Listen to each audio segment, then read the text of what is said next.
That Thanksgiving, I stepped into the guest room assigned to me. Same as always. The door clicked shut, and my stepmother's hand cracked across my face. 4 minutes later, while I was tasting blood and pressing a tissue to my split lip, I saw it.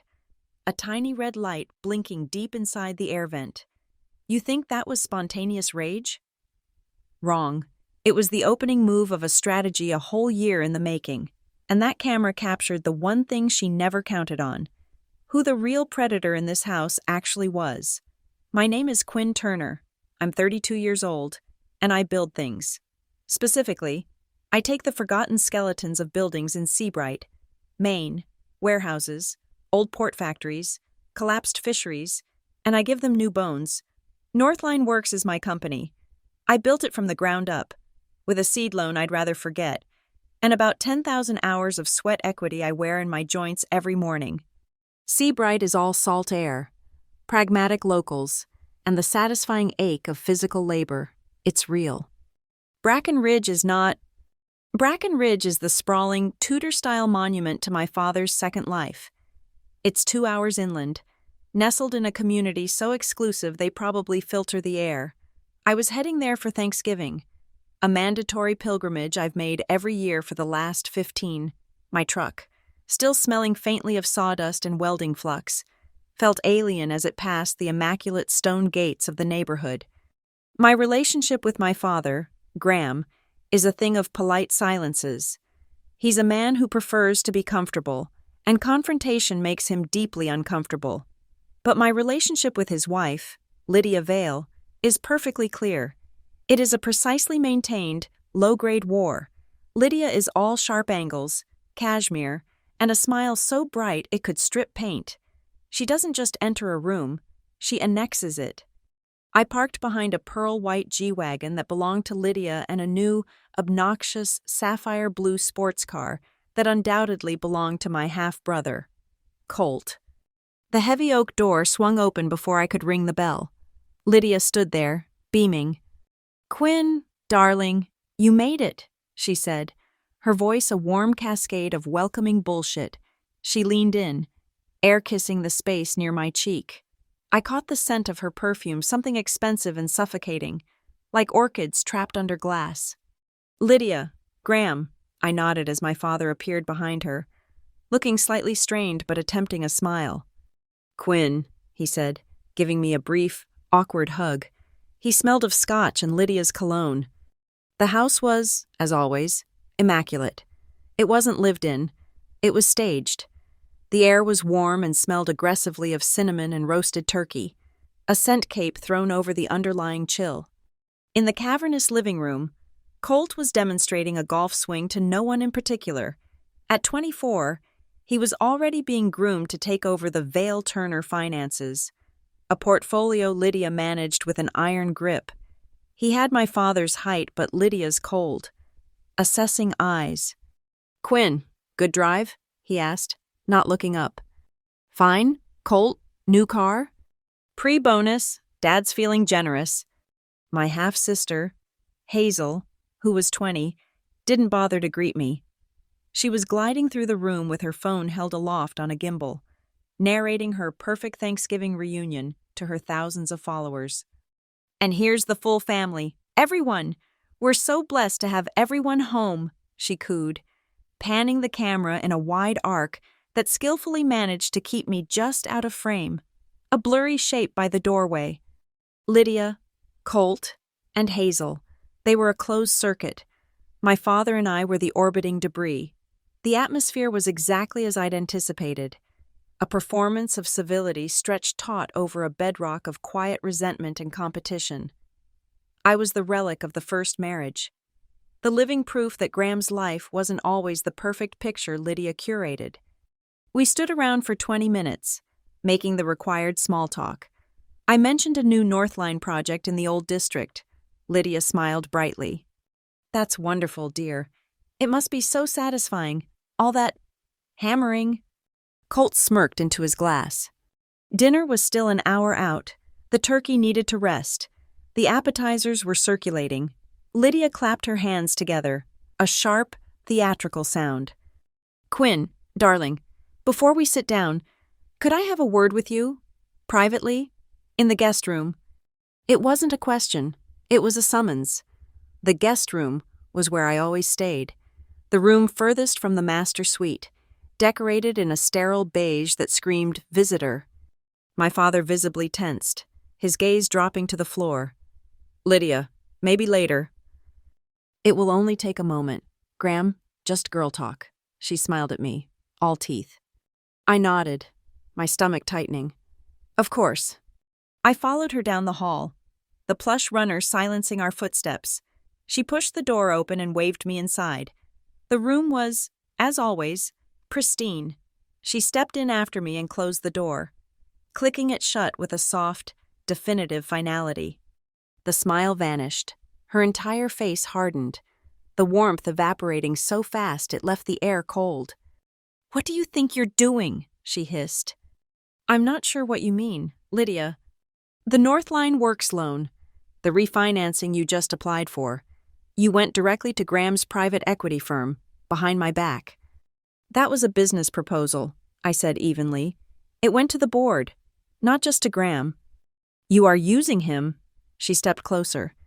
You are trying to leverage this family, my family, to bail out your little hobby. My hobby is a multi-million-dollar company, Lydia, and the proposal was sound. It was sentimental, and I killed it. The silence hung for a second, and then her hand moved.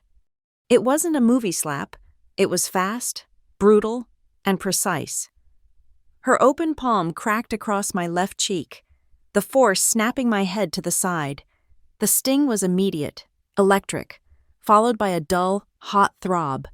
My eyes watered instantly from the shock. I hadn't even processed the slap when her right elbow jabbed hard into my ribs. It wasn't a wild swing. It was a measured, targeted blow, designed to steal my breath and hurt like hell without leaving an obvious mark. I doubled over, gasping, the air forced from my lungs. She leaned in, her face inches from mine, her voice dropping to a venomous whisper. Listen to me, you little bitch. Graham is weak. You are not getting another cent from him. You are not going to disrupt this holiday. You will go out to that table. You will smile, and you will not ruin my family's dinner. She straightened up, smoothing the front of her cashmere sweater. Her breathing was even. Her eyes were calm. It was the most terrifying thing I had ever seen. She had deployed violence with the same casual efficiency as signing a check. She turned, unlocked the door, and walked out, leaving it slightly ajar. I heard her voice float down the hall, bright and lyrical.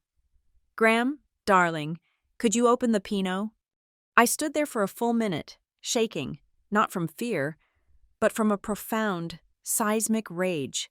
My cheek was on fire. My ribs ached with a sharp, deep pain. I lunged for the door and slammed it shut, turning the deadbolt. The click of the lock was the only sound in the room. I went into the attached bathroom, my legs unsteady. I leaned on the marble countertop, staring at my reflection. A red handprint was already blooming on my cheek. I turned on the cold water and wet a washcloth, pressing it to my face, wincing. That's when I tasted it, copper and salt. I leaned closer to the mirror. A small, dark red line was welling up on the inside of my lower lip, where my teeth had cut into it from the force of the slap. I grabbed a tissue and pressed it to the cut, holding it there, breathing slowly through my nose, trying to get the shaking under control. 4 minutes. That's how long I stood there. 4 minutes of trying to calculate my next move. Do I walk out and confront her? Do I grab my bag and leave? I was leaning back against the cool tile of the bathroom wall, the tissue still pressed to my mouth, when my eyes drifted upward. The air vent, a standard, white-slatted grill near the ceiling, set between the bathroom and the main bedroom. And deep inside the darkness, behind the metal slats, something was glinting. I froze. It wasn't a reflection, it was a light, a tiny pinprick of crimson light, blinking with a steady electronic pulse. My blood went cold. I stepped onto the edge of the bathtub for a better look, my heart hammering against my sore ribs. It was small, smaller than a dime. The lens was aimed directly at the bathroom mirror in the doorway. It wasn't a smoke detector. It wasn't part of the HVAC. It was a camera, a micro camera, and given the setup, almost certainly equipped with a microphone. It had seen everything, the slap, the elbow. It had recorded me shaking, me holding the bloody tissue to my mouth.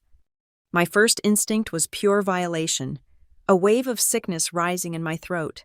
My second instinct, the one that ran Northline Works, took over immediately. I grabbed my phone from my back pocket. My hands were still trembling, but I forced them steady. I opened the camera app, zoomed in as far as it would go, and took 3 sharp, clear photos of the blinking light inside the vent. I took a wider shot. Capturing the vent's location relative to the door, I mentally marked its position.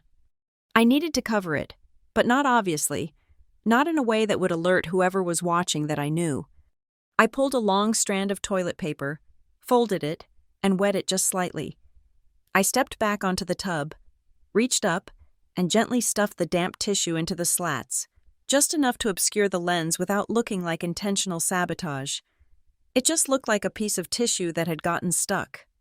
I stepped down, my mind racing. Lydia. It had to be Lydia. She had lured me in here specifically for this. And just as that thought solidified, my phone buzzed in my hand. I looked down. A text from an unknown number. No area code I recognized. It contained only 2 words. Smile. Attached to the message was a single image, a photo. It was a still frame, taken from the exact high angle of the air vent. It showed me, moments ago, standing in front of the mirror, pressing the white tissue to my bleeding mouth. My stomach dropped through the floor. This wasn't spontaneous. This wasn't Lydia losing her temper. This was a script. This was a setup. She hadn't just attacked me. She had produced the attack. She had created a piece of evidence. Evidence of what? Me? Bleeding? Me? Upset? No. The scene was set. She was waiting for me to react, to scream, to break something, to rush out and accuse her. She was trying to bait me into a response that they could capture. That single blinking light, and the text message that confirmed it, changed everything. This wasn't a family dispute. This was an operation, and it had been planned long before I pulled into the driveway. I stared at the smile text, the anonymous messenger, the camera, the attack. It was a triangle closing in. Lydia did not just want me to react. She needed me to. She was holding a script, and my part was hysterical, ungrateful daughter. I refused to play it. I deleted the text message and the photo. I took a deep, steadying breath, centering myself. The builder in me took over. When a foundation is compromised, you do not start swinging a sledgehammer. You find the cracks, you measure the shear, and you plan the repair. I rinsed my mouth with cold water in the guest bathroom. The bleeding had mostly stopped. My cheek throbbed. A dull, deep ache. I applied a thin layer of concealer from my bag over the reddest part of my cheek. It would not hold up under scrutiny, but in the buttery, dim light of Lydia's dining room, it might pass. I practiced a smile in the mirror. It looked like a grimace. It would have to do. I unbolted the door and stepped back into the hallway. The house smelled sickeningly sweet of cinnamon and cloves. The dining room was a masterpiece of Lydia's curation, a 19-foot table, gleaming mahogany, set for 10, even though we were only 5, plus Mrs. Poe, the elderly neighbor. The floral centerpiece was enormous, a cascade of white lilies and dark greenery that was just low enough to see over. It was also, I noted, perfectly positioned to block a clear view of the head of the table from the doorway. Lydia was at the head of the table, glowing. She was directing the performance. Graham, darling, the wine, Hazel, make sure Mrs. Poe has some of the cranberry sauce. Colt, tell everyone your wonderful news. She was the benevolent matriarch, the conductor of this perfect family orchestra. I slid into my seat, directly opposite Mrs. Poe. I felt my father's gaze flicker toward me and then immediately away. He would not meet my eye. He focused intently on carving the turkey, his knuckles white on the electric knife. That was his signature move. Tactical avoidance. He knew something had happened. He had seen Lydia summon me. He saw me return 10 minutes later, pale and silent, and he actively chose the comfort of ignorance. He was not just passive, he was compromised. "It is finally happening," Colt announced, puffing his chest out. At 24, he was a softer, weaker echo of Lydia's ambition. "We secured the lease on the downtown building. The new media studio is launching, going to be state-of-the-art." "Oh, that is wonderful, dear," Lydia beamed, radiating pride. "Graham and I are so proud of your initiative." "Found a killer contracting team, too," Colt continued, oblivious. "A group called Apex Interiors. Really sharp guys. They are handling the entire build-out." My fork stopped halfway to my mouth. Apex Interiors. I knew the name. They had pitched Northline work 6 months ago. Their bid was sloppy, inflated by at least 20%, and their references were thin. I had passed on them immediately. Why would Colt, with Lydia's money and scrutiny behind him, go with a subpar, overpriced contractor? Meanwhile, Hazel's phone was propped up on the table on a tiny, discreet tripod, its little red recording light glowing. She was not filming the table. She was filming herself, with the perfect family artfully blurred in the background. "Thanksgiving dinner is everything," she whispered to her audience, taking a delicate bite of stuffing, just feeling so grateful for family and connection. She panned the phone slightly, catching Colt raising his glass and Lydia smiling at Graham. The lens swept past me, a quick, dismissive blur, as if I were part of the furniture. I was a non-person in her curated narrative. Lydia let the chatter die down before she cleared her throat. It was time for her annual Thanksgiving address. "As we are all here," she began, her voice taking on a serious, managerial tone, "Graham and I have been doing some important planning. We have been working to consolidate things, to ensure the family's future." She looked pointedly at Colt, then Hazel.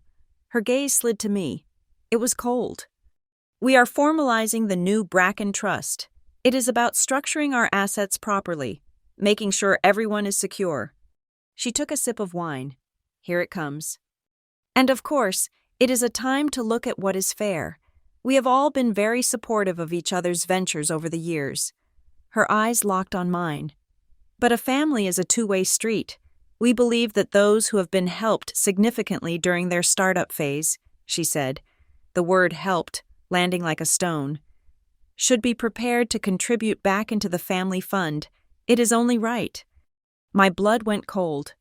The help she meant was the seed loan from my father, the one I had repaid with interest 5 years ago. This was not about paying back. This was about seizing assets. This was about Northline. And then she delivered the killing blow. After all, with major projects coming up for refinancing in the first quarter, we would not want anyone to be over-leveraged, would we, Quinn? I just stared at her. The Northline refinancing schedule, the one I had been working on with my bank for 3 weeks. It was sensitive, confidential. Only myself, my COO, and the bank's vice president of commercial loans knew the exact timeline. Lydia knew. She knew the single most vulnerable point in my company's finances. The attack in the guest room was not just about my inheritance. It was a corporate raid disguised as family drama. Mrs. Poe, the elderly neighbor, bless her heart, was half-deaf and loved to talk. She leaned toward Lydia, smiling vaguely, having caught none of the subtext. "It is all just lovely, dear," she said, her voice papery. "And I must say, I feel so much safer knowing you have that new camera system installed. The salesman was telling my Henry it is the top of the line. So discreet." Lydia's smile froze for a microsecond. "We believe in security, Mrs. Poe. One can never be too careful." I looked around the room, really looked this time. The enormous floral centerpiece was not just decorative, it was a visual block, forcing anyone sitting where I was to be seen clearly from the corners of the room, while obscuring a view of the hallway. The lighting was not just moody, it was focused, creating bright spots on the seating areas and leaving the corners in deep shadow. The house was not just staged, it was a set. It was designed for surveillance. My phone vibrated in my pocket. I knew, before I even looked, what it was. I slid the phone onto my lap, angling the screen away from the table. Another text from the same unknown number. This time, it was not a still image. It was a video file, a clip, 7 seconds long. My heart hammered against my sore ribs. I pressed play. It was the footage from the guest room. The high angle. The audio was crystal clear. I saw myself stagger back, hand to my cheek. I saw myself bend over, gasping. After the elbow strike, I saw myself look up, my face pale. Tears of shock in my eyes. I saw the blood on the tissue. The clip ended. A new text bubble appeared immediately after. A scene like this could be very damaging to a professional reputation. Misleading, of course, but damaging. Cooperate with the asset restructuring, or this goes public. I felt the blood drain from my face. This was blackmail. Lydia was across the table, watching me. She was not looking at my phone. She was looking at my face, gauging my reaction. She saw the color leave my cheeks. She smiled, just a small, satisfied lift at the corner of her mouth, and turned back to Mrs. Poe. I could not breathe. I needed air. I pushed my chair back, my napkin falling to the floor. "If you will excuse me," I muttered, my voice tight. I walked out of the dining room, down the hall, and into the kitchen. Pushing through the swinging door, I leaned against the cold stainless steel counter, sucking in air that smelled of turkey and thyme. A moment later, the door swung open again. It was my father. He stood there, holding his wineglass, his face a mask of anxious discomfort. "Quinn," he said, his voice low, almost a whisper. "She hit me. Dad," I said it flatly. "In the guest room, she hit me, and she set up a camera to film it." I watched his face. I was looking for shock, for anger, for outrage. I saw none of it. I saw only a weary, profound fear. He looked over his shoulder, back toward the dining room. "Please," he said, his voice pleading, "just do not make a scene tonight. Whatever it is, we can sort it out later. Just, not tonight. Let us just have a nice dinner." He would not look at me. He was looking at the floor, at the wall, at his glass. "She knows about the North Line refinancing," I said. That made him look at me. His eyes widened slightly. She is just trying to protect the family. Quinn, the trust. It is complicated." "She blackmailed me, Dad." He flinched, as if I had slapped him. "That is a terrible word. Quinn, she is under a lot of stress." He was making excuses for her. He was terrified of her. She had something on him. The way he had avoided my gaze. The way he was pleading with me. The victim. Not to make trouble for her. The abuser. He was not just a bystander. He was a hostage. "Go back to the table, Dad," I said. My voice was quiet, but the tremor was gone. It was cold. "Quinn, please." "Go." He hesitated, then gave a short, defeated nod, and retreated, pushing back through the door. I stood alone in the kitchen. The warmth of the ovens felt oppressive. The script Lydia had written for me, the hysterical daughter, was now impossible. A hysterical person screams. A hysterical person runs. I was not hysterical. I was meticulous. Lydia thought she was a predator. She thought she was running a game of emotional blackmail. She had no idea who I was.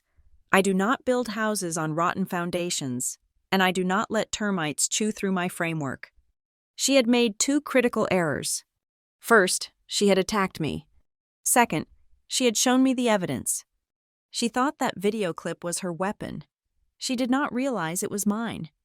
I would not leave. I would not make a scene. I would stay. And I would observe. I would eat her perfectly roasted turkey.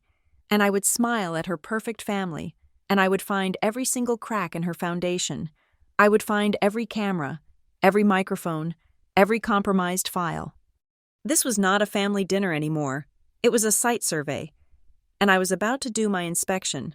I smoothed my shirt, composed my face, and walked back to the table. I sat back at the table. The performance of the meal resumed. I ate. I watched Lydia charm Mrs. Poe. I listened to Colt detail the square footage of his new studio, the name Apex Interiors hanging in the air like a bad smell. I watched Hazel artfully frame her plate, narrating her gratitude to her phone. My mind was 1,000 yards away, running calculations. The house was no longer a home. It was a hostile structure. I needed blueprints. I needed to find the central nervous system of this operation. The meal finally, agonizingly, ended. Mrs. Poe was helped into her coat. Hazel and Colt retreated to the cavernous living room, the sounds of a football game and their bright, brittle laughter echoing down the hall. Graham poured himself a large scotch and disappeared into the den, the door clicking softly shut. He was checking out. This was my window. I needed to move, but I needed a cover story. I walked into the living room. "Hey," I said, my voice casual. "My phone's dying. I think I left my battery pack in the truck. I'm going to grab it." Lydia did not look up from her magazine. "Fine, darling." I slipped out the front door into the cold November air, but I did not go to my truck. I walked around the side of the house, my footsteps silent on the grass, until I was under the dark windows of Graham's ground floor office. I stood in the shadow of a large skeletal oak tree, pulled out my phone, and opened my Wi-Fi utility app. The house signal. Bracken Ridge was strong, but there was another one, stronger than it should be. Bracken Mesh. It was a closed, high-security network, a dedicated system. This was not for guests. This was for the cameras. I walked back inside. The hallway. The camera in the guest room was positioned to see the bathroom. But what about the approach? I walked the path from the dining room, my eyes scanning the ceiling.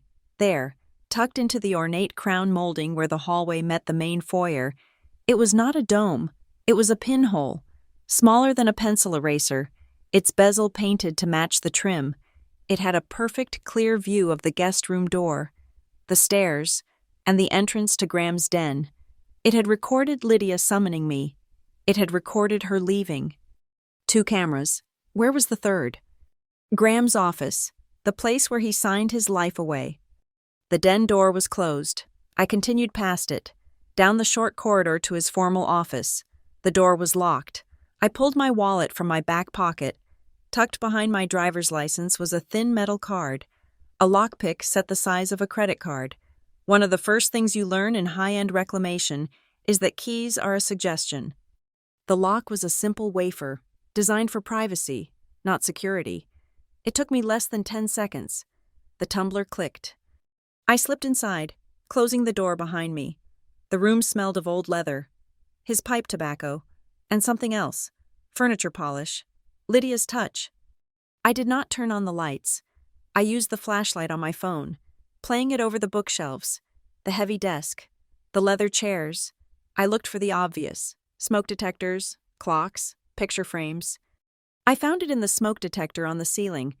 It was the newest model, but I saw the telltale sign, a perfectly drilled, microscopic hole in the plastic casing, angled directly at the high-backed leather chair behind my father's desk. 3 cameras, a triangle of surveillance. I needed the hardware. I stepped onto the desk chair, my phone in macro mode. I got close, bracing my hand. I snapped a dozen high-resolution photos of the lens assembly. I could not see a serial number, but I captured the manufacturer's markings. Then I went to the hallway, stood on a console table, and did the same.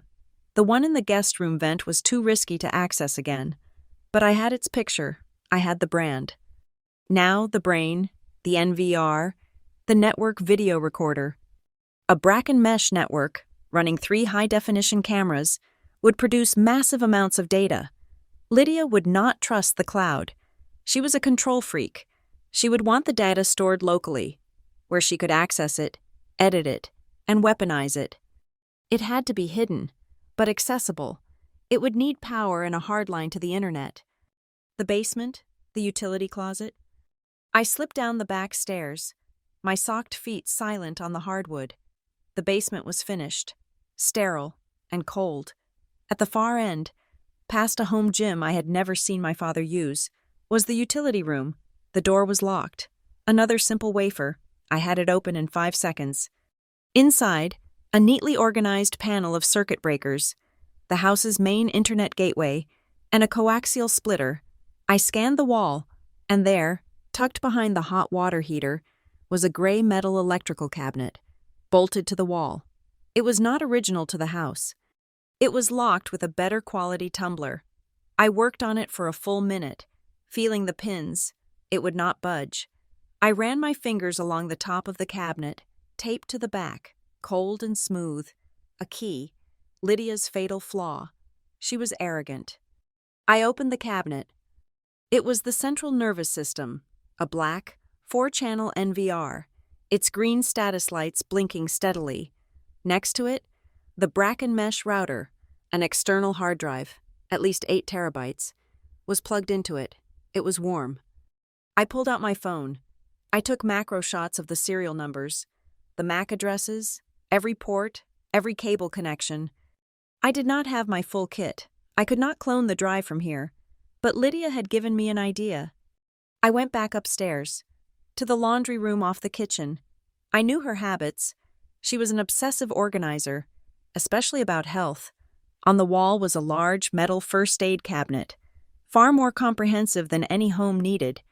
She kept it locked. I jimmied the cheap lock in 2 seconds. Inside, rows of bandages, aspirin, antiseptic, and a plastic organizer box labeled Miss Supplies. I opened it. Tucked beneath a roll of gauze, 2 brand new, sealed in plastic micro SD cards, 128 gigabytes each. She kept spares. She planned for hardware failure. I palmed one. I went back to the guest room, locking the door. My heart was a drum against my ribs. This was the biggest risk. I pulled the wet tissue from the vent. I needed to swap the card inside the camera. I needed the original data. I turned off the room lights, used my phone's light. I probed the side of the camera unit with a paper clip from my bag. A tiny click. The micro SD card popped out. I grabbed it, my fingers clumsy, and slotted in the new blank card from Lydia's own stash. The camera's red light blinked, went dark, and then blinked red again as it formatted the new card. A 30-second interruption in the feed.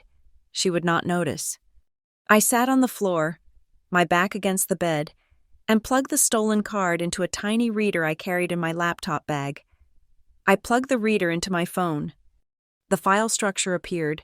Timestamps, folders. The most recent files were from tonight. The clip she had sent me was titled QT Incident 11 23.mp4. But there were other folders. One was hidden. The name was Guest Room 2025. My blood went cold. 2025. She had been planning this for a long, long time. I opened the folder. It was full of video and audio files. Timestamps from August, September. I clicked a video file from August 10th, the guest room. Lydia was standing where I had stood, talking to a man. "No," she was saying, adjusting a floor lamp. "The light needs to be hotter. When she reacts, I want the reflection in the mirror. It has to look violent." I clicked another. Audio only. Lydia's voice, clear as a bell. "When it blows up, and it will, we need the violence as proof. She is unstable. Graham knows it. This will just be the final confirmation for the courts."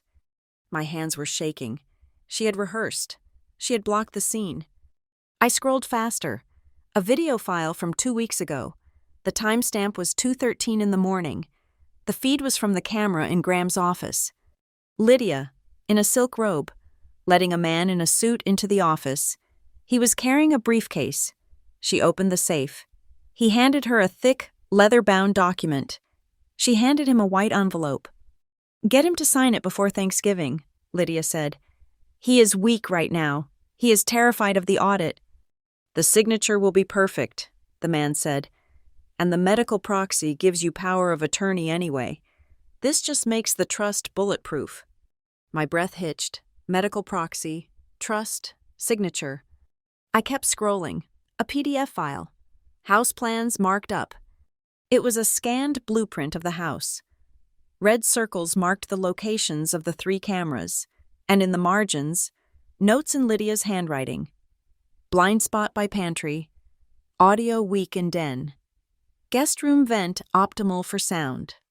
This was not a fit of rage. This was a conspiracy. I had to get this data out.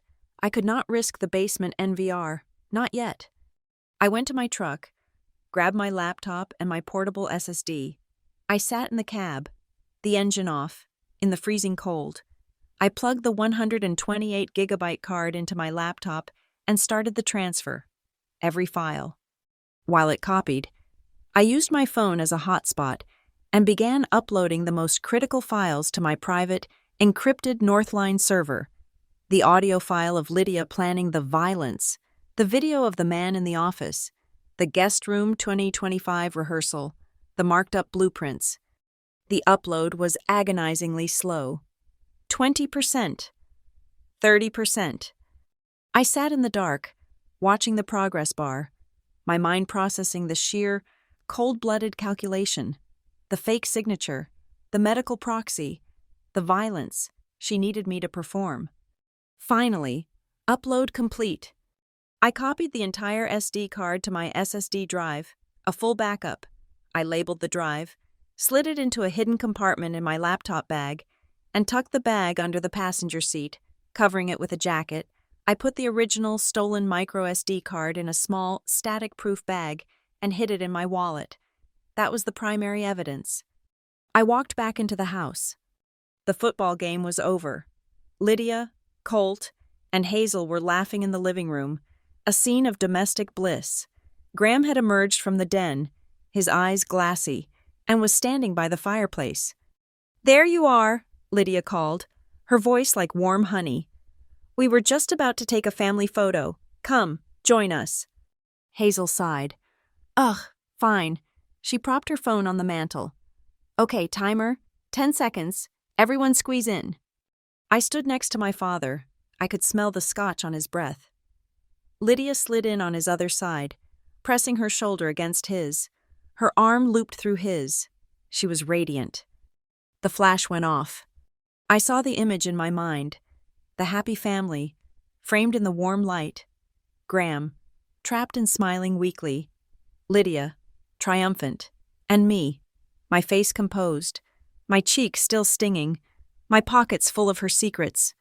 She thought she was documenting my destruction. She had no idea she had just handed me the weapon, the ammunition, and the ignition. I didn't stay the night. I couldn't breathe in that house. After the staged family photo, the air thick with false laughter, I claimed a blinding migraine, the stress of the drive, the rich food. I said, Lydia was a portrait of sympathetic concern, her hand patting my arm. "Oh, you poor thing. Do get some rest. We'll see you at Christmas. Then." My father looked transparently relieved. He wouldn't have to perform anymore. 10 minutes later, I was in my truck, heading south on the interstate. The cab, with its familiar scent of sawdust and coffee, felt like a decompression chamber. The solid-state drive was in a hidden pocket of my laptop bag. The original, stolen microSD card was tucked inside a small, static-proof bag in my wallet. I drove the 2 hours back to Seabright in a state of cold. Electric focus. I didn't sleep. I sat in my office at Northline Works, the windows open to the salt air, watching the first gray light hit the harbor. The encrypted data hummed on my server, a digital time bomb waiting for a detonator. At 8 o'clock sharp Friday morning, I was in the glass-walled conference room of Keeley, Vance, and Locke. Noah Keeley isn't the kind of lawyer you find on a billboard. He's the one who handles 9-figure corporate dissolutions and the kind of high-stakes, discreet litigation that never makes the papers. He's handled Northline's incorporation and our last 2 commercial leases. He's my age, sharp, and has the patient, watchful eyes of a man who gets paid $1,000 an hour to find the single fatal flaw in a contract. "Quinn," he said, closing the door. He'd seen my text. "You look like you haven't slept in a week." "Just since yesterday," I said. I sat down. "I'm not here about Northline. Not exactly. I didn't build it up. I didn't get emotional. I laid it out like a structural assessment. Location: my father's residence, Bracken Ridge. Event: Thanksgiving dinner. Incident: physical assault by my stepmother, Lydia Vale. Complicating factor: premeditated surveillance, conspiracy, and blackmail. Noah's expression didn't change, but his focus intensified. He leaned forward, steepling his fingers. Go on. I slid my laptop across the polished table. I have primary evidence, a micro SD card, which I removed from one of the cameras. I have a full backup on an SSD, and the most critical files are already on my private server. You removed it? His left eyebrow shot up. Quinn, chain of custody. I documented every step. I cut in. All business. Photos of the camera in the vent. Photos of the NVR in the basement. Photos of the other camera locations. I swapped the card with a blank from her own supply, which I also photographed. The system is still recording. She doesn't know I have it. I also have the blackmail texts and the video clip she sent to my phone. I turned the laptop to face him. I opened the encrypted folder. I played him the audio file from the Guest Room 2025 folder. Lydia's voice, crisp and clear. When it blows up, we need the violence as proof. She is unstable. This will just be the final confirmation for the courts. Then I played the video from my father's office, the 2 a.m. timestamp, the man in the suit, the envelope, the talk of the signature, the audit, and the medical proxy. For a full minute, Noah was silent. He just watched, his gaze unblinking. He replayed the audio file once more. He finally sat back, letting out a long, slow breath. My God, Quinn, this isn't a family squabble. This is a meticulously planned conspiracy to commit fraud. This is financial elder abuse, at minimum. And she was so arrogant. She recorded herself planning the entire thing. He shifted in his chair, all trace of casualness gone. He was in command mode. Okay, first rule, you say nothing to anyone, not your father, not Colt, not Hazel. You do not respond to any texts from Lydia or that unknown number. From this moment, you are a black hole. Total information silence. Second, we do not touch this data again. What you did was, frankly, terrifyingly impressive, but it was reckless. From now on, we do it by the book. We need this evidence to be pristine. We need it to be admissible. What's the book? I asked. The book, he said, picking up his phone, is Ivy Calder. Ivy Calder wasn't a lawyer. She was a digital forensics examiner. She was the person the Attorney General's office called when they found a wiped hard drive in a politician's fireplace. Noah had her in the conference room in under an hour. She was sharp, dressed in jeans and a blazer, and carried a reinforced, matte black Pelican case that looked like it could survive re-entry. I didn't need to give her the story. Noah just said, potentially hostile data acquisition. We need a full forensic image, hash, and chain of custody. I handed her the small static-proof bag. This is the primary source, removed from the device at approximately 11:05 p.m., November 23rd. I slid the SSD over. This is a backup I made at approximately 11:30 p.m. The server upload was complete at 11:50. She didn't ask about the content. She only cared about the how. You've kept this card on your person since removal? Yes. And the drive? In my locked office, then with me. She nodded, satisfied. Okay, I'll create a bit-for-bit forensic image of the original card. Everything will be SHA-256 hashed. I'll document every file, including deleted fragments and metadata, and cross-reference the timestamps. I will establish a clean chain of custody from this moment. You'll have my preliminary report in 24 hours. She packed the evidence into her case. One more thing. The NVR. You said it's still active in the basement? Yes, still recording to its own internal hard drive. And the camera you pulled the card from? I replaced it with a blank card, I said. It's still recording, too. Ivy almost smiled. That's perfect. It gives us a clean parallel. We can prove the data on your card is an exact match to the data she is still collecting. It validates everything. Don't go back there. Don't touch anything else." She snapped the case shut and left. As soon as the door closed, Noah was on his laptop. "Mrs. Poe mentioned a salesman. That means a professional company. They'll have records. We need the name. I got a partial brand from the office camera and the NVR serial number," I said, showing him the photos on my phone. It took Noah's paralegal less than 15 minutes. "Got it. Sentinel Home Security, a high-end boutique firm out of Portland. They specialize in discreet installations for wealthy clients." "Of course they do," Noah said. He hit the intercom. "Jessica, draft a litigation hold and preservation notice for Sentinel Home Security, effective immediately. They are to preserve all records, logs, work orders, payment histories, and correspondence related to the property at Bracken Ridge. I want to know who signed the contract, who requested the specific camera placements, and if they were asked to install microphones, emphasize that destruction of this data will be treated as spoliation of evidence." "Microphones?" I asked. "The audio on your files is too clean," Noah said. "That camera in the vent wasn't just a camera, it was a bug. That moves this into felony wiretapping." While his team finalized the letter, Noah made a call. He had an associate at the private bank that handled my father's wealth. It was a careful, what-if call, all hypothetical. He hung up 20 minutes later. "Payment for Sentinel Home Security. A single charge for $22,000. Posted in late July. Paid via a supplementary American Express card on Graham's account." "Lydia's," I said. "Issued in her name," Noah confirmed. "She signed for it. She paid for her own surveillance trap using my father's money."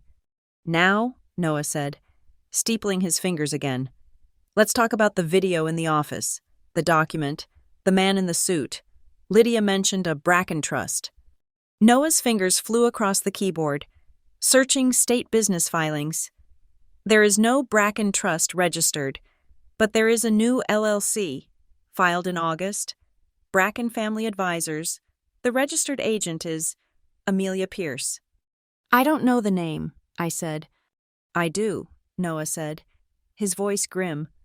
"Amelia Pierce runs a small, slightly shady estate planning firm. She and Lydia were sorority sisters. It's wildly unethical to have her managing a trust she's a party to, but not strictly illegal."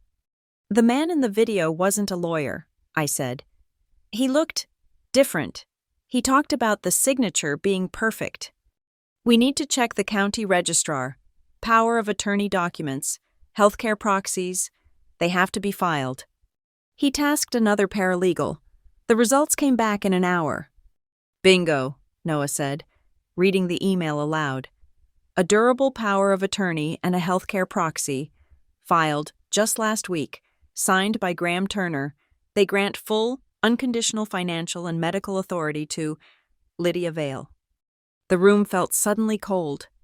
"She has complete control," I whispered. "If he's incapacitated, she controls everything, his finances, his medical decisions, his life." "And if he's not incapacitated?"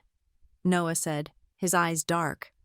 "The audio file," I said, the pieces clicking into place. She said, "He's weak right now. He's terrified of the audit. She's leveraging something against him to make him sign." Noah stood up and paced to the window, looking down at the street. "Okay, here's the picture. Lydia and her friend Amelia set up this new trust.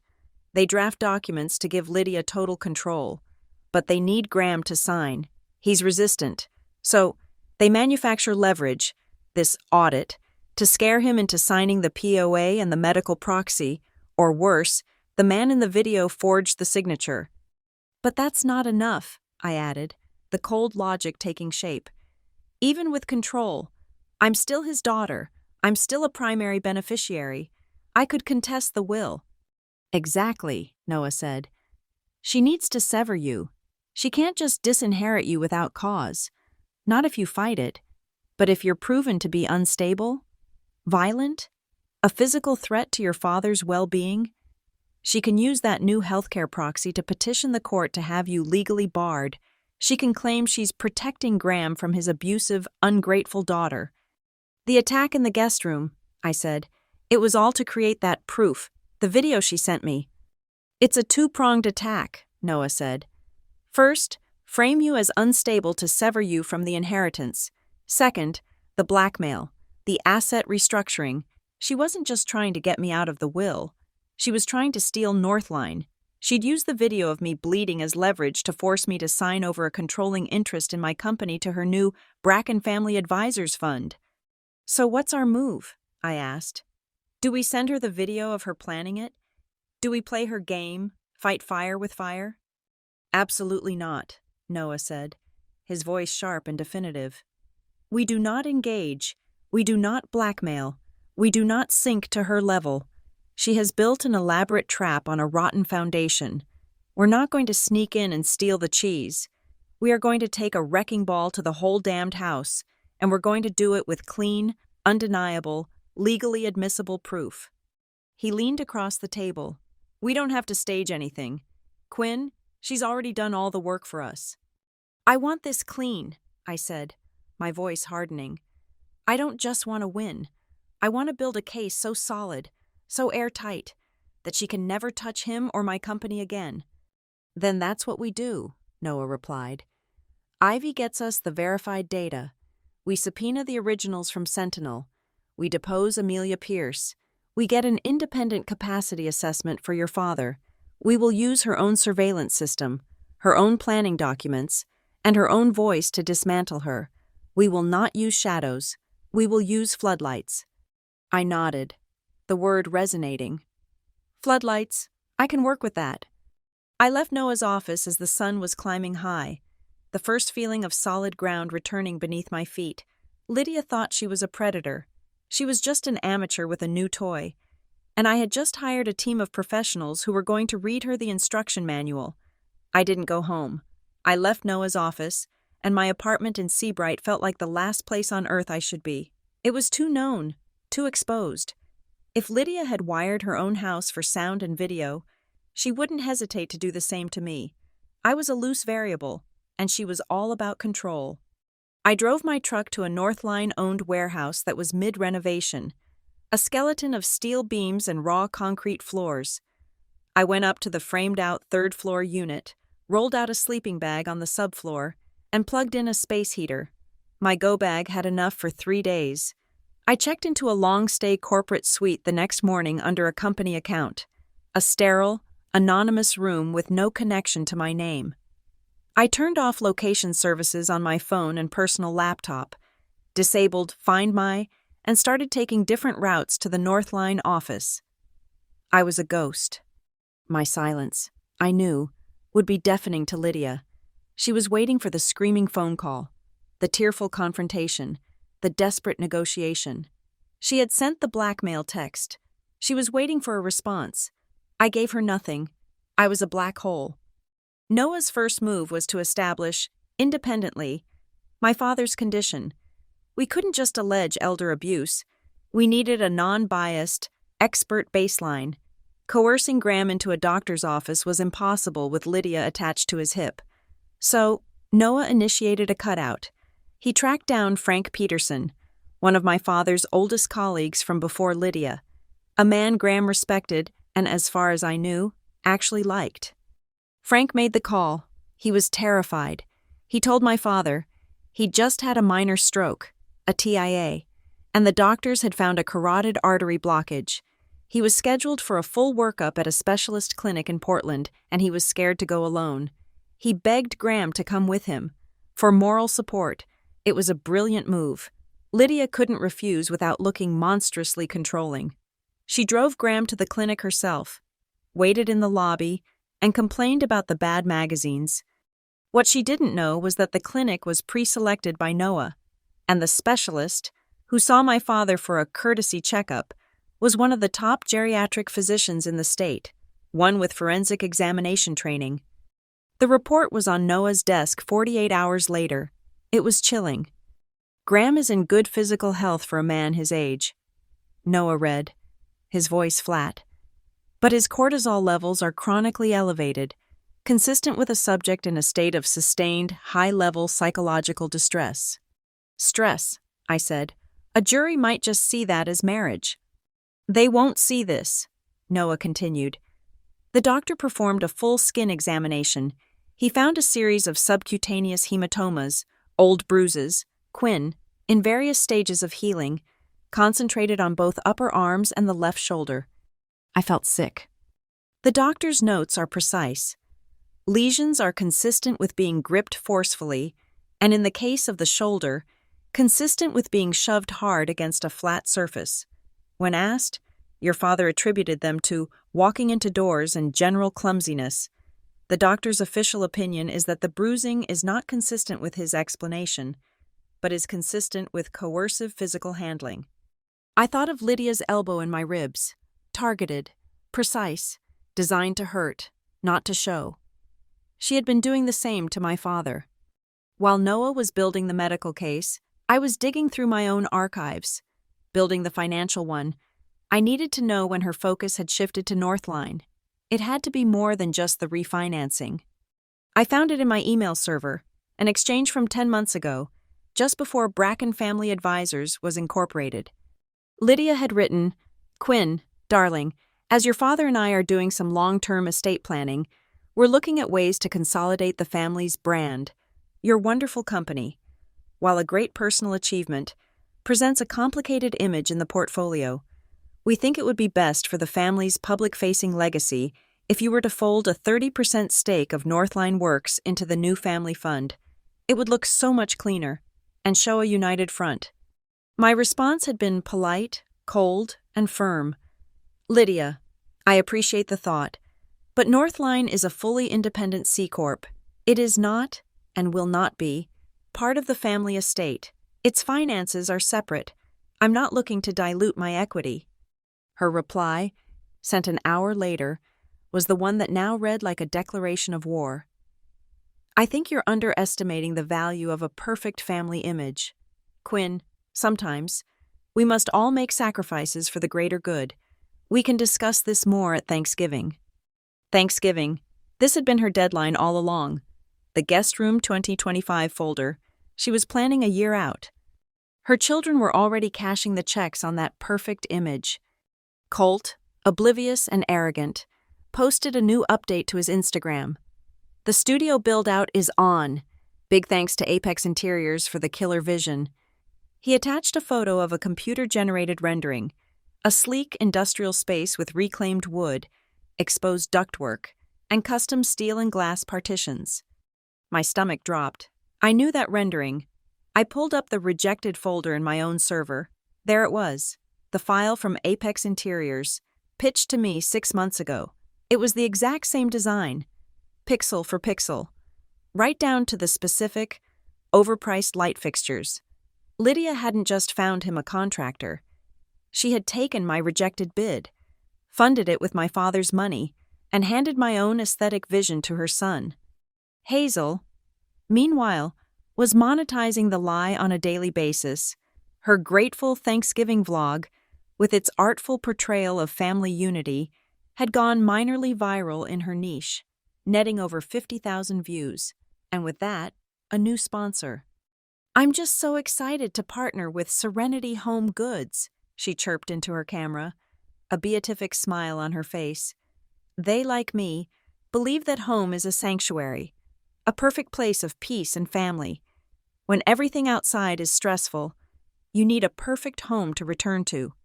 Lydia wasn't just building a lie for legal purposes. She was building a lifestyle brand, and Hazel was her first influencer. The counteroffensive began on a cold Tuesday in early December. The reports from Ivy Calder and Sentinel Home Security's lawyers landed on Noah's desk within an hour of each other. Ivy's report was a masterpiece of forensic precision, 94 pages of data, tables, and cryptographic hash values. The summary was all Noah needed. I have verified, he read aloud, that the video and audio files extracted from the microSD card, Exhibit A, are original, unmodified, and show no signs of digital alteration. File timestamps are sequential, consistent, and cross-reference perfectly with the manufacturer specifications of the NVR unit photographed in Exhibit C. The folder, Guest Room 2025, contains files dated as early as August 4th of this year.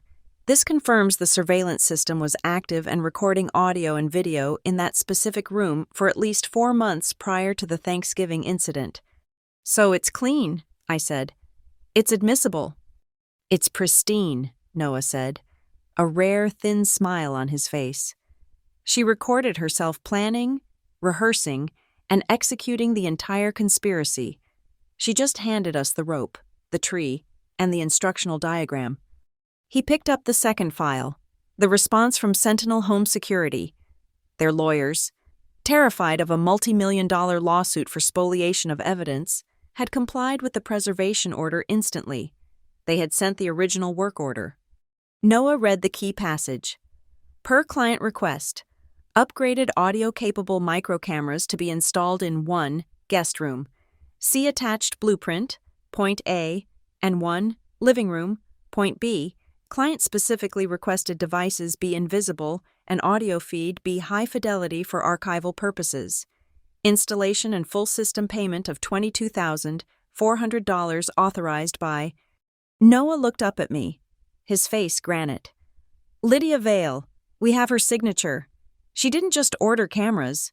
Quinn, she specifically requested high-fidelity microphones for the guest room and living room. In this state, that's a Class D felony. Illegal wiretapping, period. Noah didn't wait.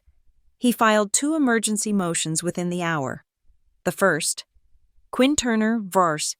Lydia Vale, was a petition for an ex parte temporary restraining order, citing invasion of privacy, harassment, and the threat of blackmail.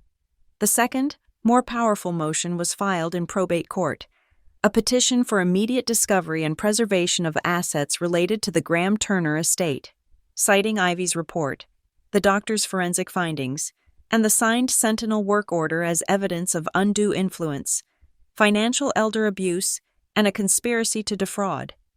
This isn't the trial, Noah explained, signing the documents. This is how we freeze the battlefield. This order legally compels her to preserve all devices, the NVR, the hard drives, her computers. If she tries to wipe that data now, she's not just destroying evidence, she's in direct contempt of a court order. That night, I met Delia Morse. Delia was a Pulitzer-nominated investigative reporter for the Boston Globe, a woman who had broken stories on political corruption and corporate fraud. We met in the back booth of a dark, noisy bar in Portland, a neutral territory. I don't have a source for you, Delia, I said, sliding a plain black USB drive across the table. I have an ethical question, a blind file. I need a professional opinion on the blast radius. She raised an eyebrow.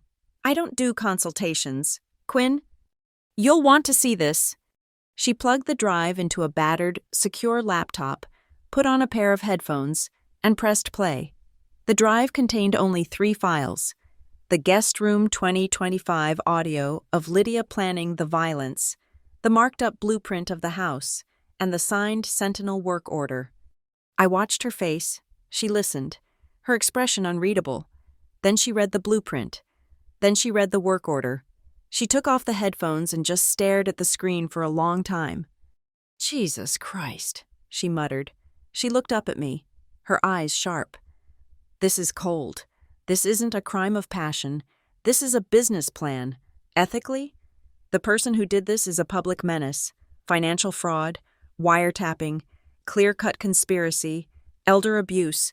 This isn't just a family matter. This is a matter of public interest. What if the person who did this has a very public, very perfect family image? I asked. Delia gave a short, harsh laugh. Then the story is 10 times bigger, and the blowback will be nuclear. The person at the center of this, the victim, the husband, he's going to be eviscerated in the press. You better be 100% sure every single piece of this is forensically clean. It is, I said. She pushed the drive back to me. Then you have a choice. You can hand this to the district attorney and let the criminal case run, which will be slow and quiet, Or you can give this to someone like me and let public opinion do the work. Or you can do both. But if you light that fuse, you can't put it out. This isn't just a story about a bad wife. It's a story about a man so weak he let it happen. I took the drive. That's what I needed to know. I left the bar and stood in the cold, misty rain. She was right. My father was the epicenter. He was the one who would be humiliated. But he was also the one being held hostage, the one with bruises on his arms. I called Noah. "It's solid," I said, the rain dripping from my hair. Delia confirmed the public interest. The blast radius is massive. It's going to destroy my father's reputation. There was a long pause on the line. "He already is at the center of the blast. Quinn," Noah said, his voice quiet but firm. "He's just the only one who doesn't know the bomb has gone off. We stick to the plan. We are not going to be intimidated by the fallout. We are running a two-pronged strategy. Prong 1. We use the courts to legally protect Graham. We sever her financial and medical control. Prong 2. We use her own digital, financial, and audio records to expose her. We don't just protect your father, Quinn. We dismantle the person who is actively, physically, and financially harming him." 2 prongs, I repeated, tasting the rain. "Protect and expose. Let's do it." The court orders Noah filed were a legal warning shot. They froze the battlefield. But we were still in the intelligence gathering phase. The true victory, Noah insisted, would be in the details she thought were buried. While we waited for the court-compelled discovery, Delia Morse, the reporter, went to work on the ethical question I had given her. She couldn't officially report, but she was a master at navigating the public record. "You were right about the Bracken Family Advisors, LLC," she told me over a secure line a few days later. "We were speaking on encrypted apps, using burner email addresses. The filing is clean. But Amelia Pierce, the registered agent? She's not just Lydia's sorority sister. She's been sanctioned twice by the state bar for creative accounting and estate planning. And get this, her own firm is under investigation." "And the trust?" I asked. "I found a draft," Delia said. I could hear her typing. "It looks like it was misfiled in a public access server for a day back in September before they pulled it. A paralegal must have screwed up. It's a work of art. Quinn, it establishes a primary fund managed by Bracken Family Advisors. That's Amelia. Upon your father's death or incapacity, Lydia gets a 50% controlling stake. Colt and Hazel split 40%. The remaining 10%? It goes to other beneficiaries as determined by the executor. Lydia. So I'm not just disinherited, I said, the cold settling in. I'm erased. You're not named once, Delia confirmed. But here's the kicker. The trust makes repeated reference to the durable power of attorney and the medical proxy as the activating documents. Those are the keys to the entire kingdom, the ones you told me about. That led us back to the video of the man in the suit. Noah had hired a forensic document examiner, a quiet, older man named Mr. Hauer, who specialized in forgery. We gave him the high-resolution still frames from the office video and the copy of the POA we'd pulled from the county registrar. This is sloppy, Hauer said, adjusting his glasses, looking at the registrar's copy. He wasn't looking at the signature. He was looking at the notary stamp. Look at the date. The document was allegedly signed on November 15th, but the notary's commission, per this stamp, expired on November 1st, a 2-week gap. Any competent lawyer would have caught that. It's invalid on its face. So the POA is void? I asked, feeling a rush of hope. Not just void, it's fraudulent, Hauer said. And the stamp itself, the commission number traces back to a notary named A. Pierce, Amelia Pierce. Lydia's friend, the one who drafted the trust, I said. Worse, Hauer said, tapping his screen. Her notary commission wasn't just expired, it was permanently revoked in October. As part of that bar investigation Delia mentioned, this isn't a mistake. This is active, criminal forgery. They used a revoked stamp on a backdated document, hoping no one would ever check the commission number. The man in the video wasn't a lawyer. He was a forger, or worse. He was an associate of Amelia's, sent to handle the physical documents. With the forgery confirmed, the NVR became our primary target. The court order came through, compelling Lydia to turn over the complete and unmodified surveillance system. Her lawyer, a high-priced shark from Boston, tried to fight it, claiming privacy. Noah countered with the illegal wiretapping charge and the receipt from Sentinel. The judge gave her 24 hours. Ivy Calder performed the extraction herself, a full mirror image clone of the 8-terabyte hard drive, right there in Lydia's basement, with Lydia's lawyer fuming in the hallway. I met Ivy and Noah in a secure data review room at their firm. It was like sifting through the black box of a crashed plane. We had everything, months of it. And there, in the Guest Room 2025 folder, we found the rest of the rehearsals. It wasn't just audio. We watched a video, dated August 22nd, of Lydia in the guest room. She wasn't talking to anyone. She was staging. She took a small side table and shoved it, hard, into the wall, checking the camera angle on her phone. She practiced a flinch, a hand to her chest. She picked up a decorative vase, held it as if to throw it, then set it down. No, no, no, she muttered to herself, her voice captured by the high-fidelity mic. It has to look like she did it. The table needs to be overturned. After she's in the room, the reaction is what matters. She was workshopping the violent confrontation she'd planned to provoke in me. She was designing the set for a crime scene in which I was the perpetrator and she was the victim. This is premeditation of a felony, Noah said, his voice quiet. She's manufacturing false evidence to be used in a court proceeding. A judge is going to love this. Then we cross-referenced the video of the man in Graham's office, the one with the briefcase. Ivy ran facial recognition. He wasn't a forger. He was a senior partner at Amelia Pierce's law firm. This wasn't a back-alley deal. It was a conspiracy between two professional firms. We watched the hallway camera feed from that same night, time-stamped 2:13 a.m. We saw him arrive.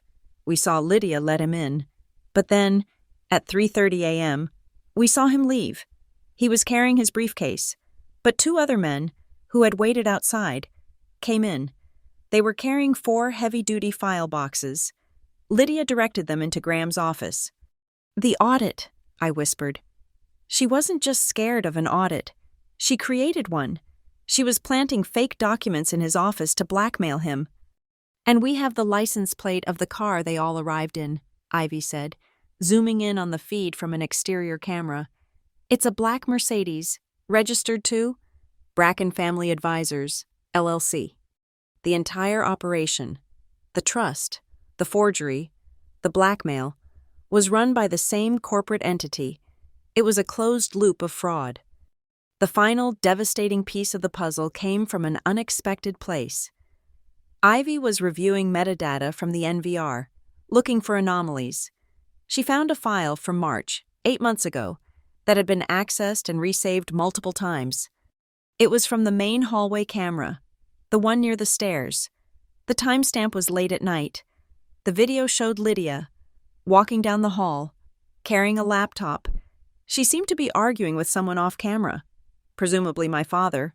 She stopped, turned, and deliberately stretched the laptop's charging cord across the dark hallway, about ankle-high, before yanking it taut. The video had no sound. A moment later, my father walked out of his bedroom, his voice a low, angry mumble. He didn't see the cord. He tripped, hard, and pitched forward, crashing into the console table. He cried out, a sharp, ragged sound, clutching his shoulder. Lydia just stood there, watching, before calmly unplugging the cord and walking away. Noah, I said, my voice shaking. Pull up the medical report, the one from Frank's doctor. Noah found the file, bruising on the upper arms and the left shoulder, attributed to walking into doors from this spring. It was a perfect match. The clumsiness my father had been apologizing for was a deliberate physical assault.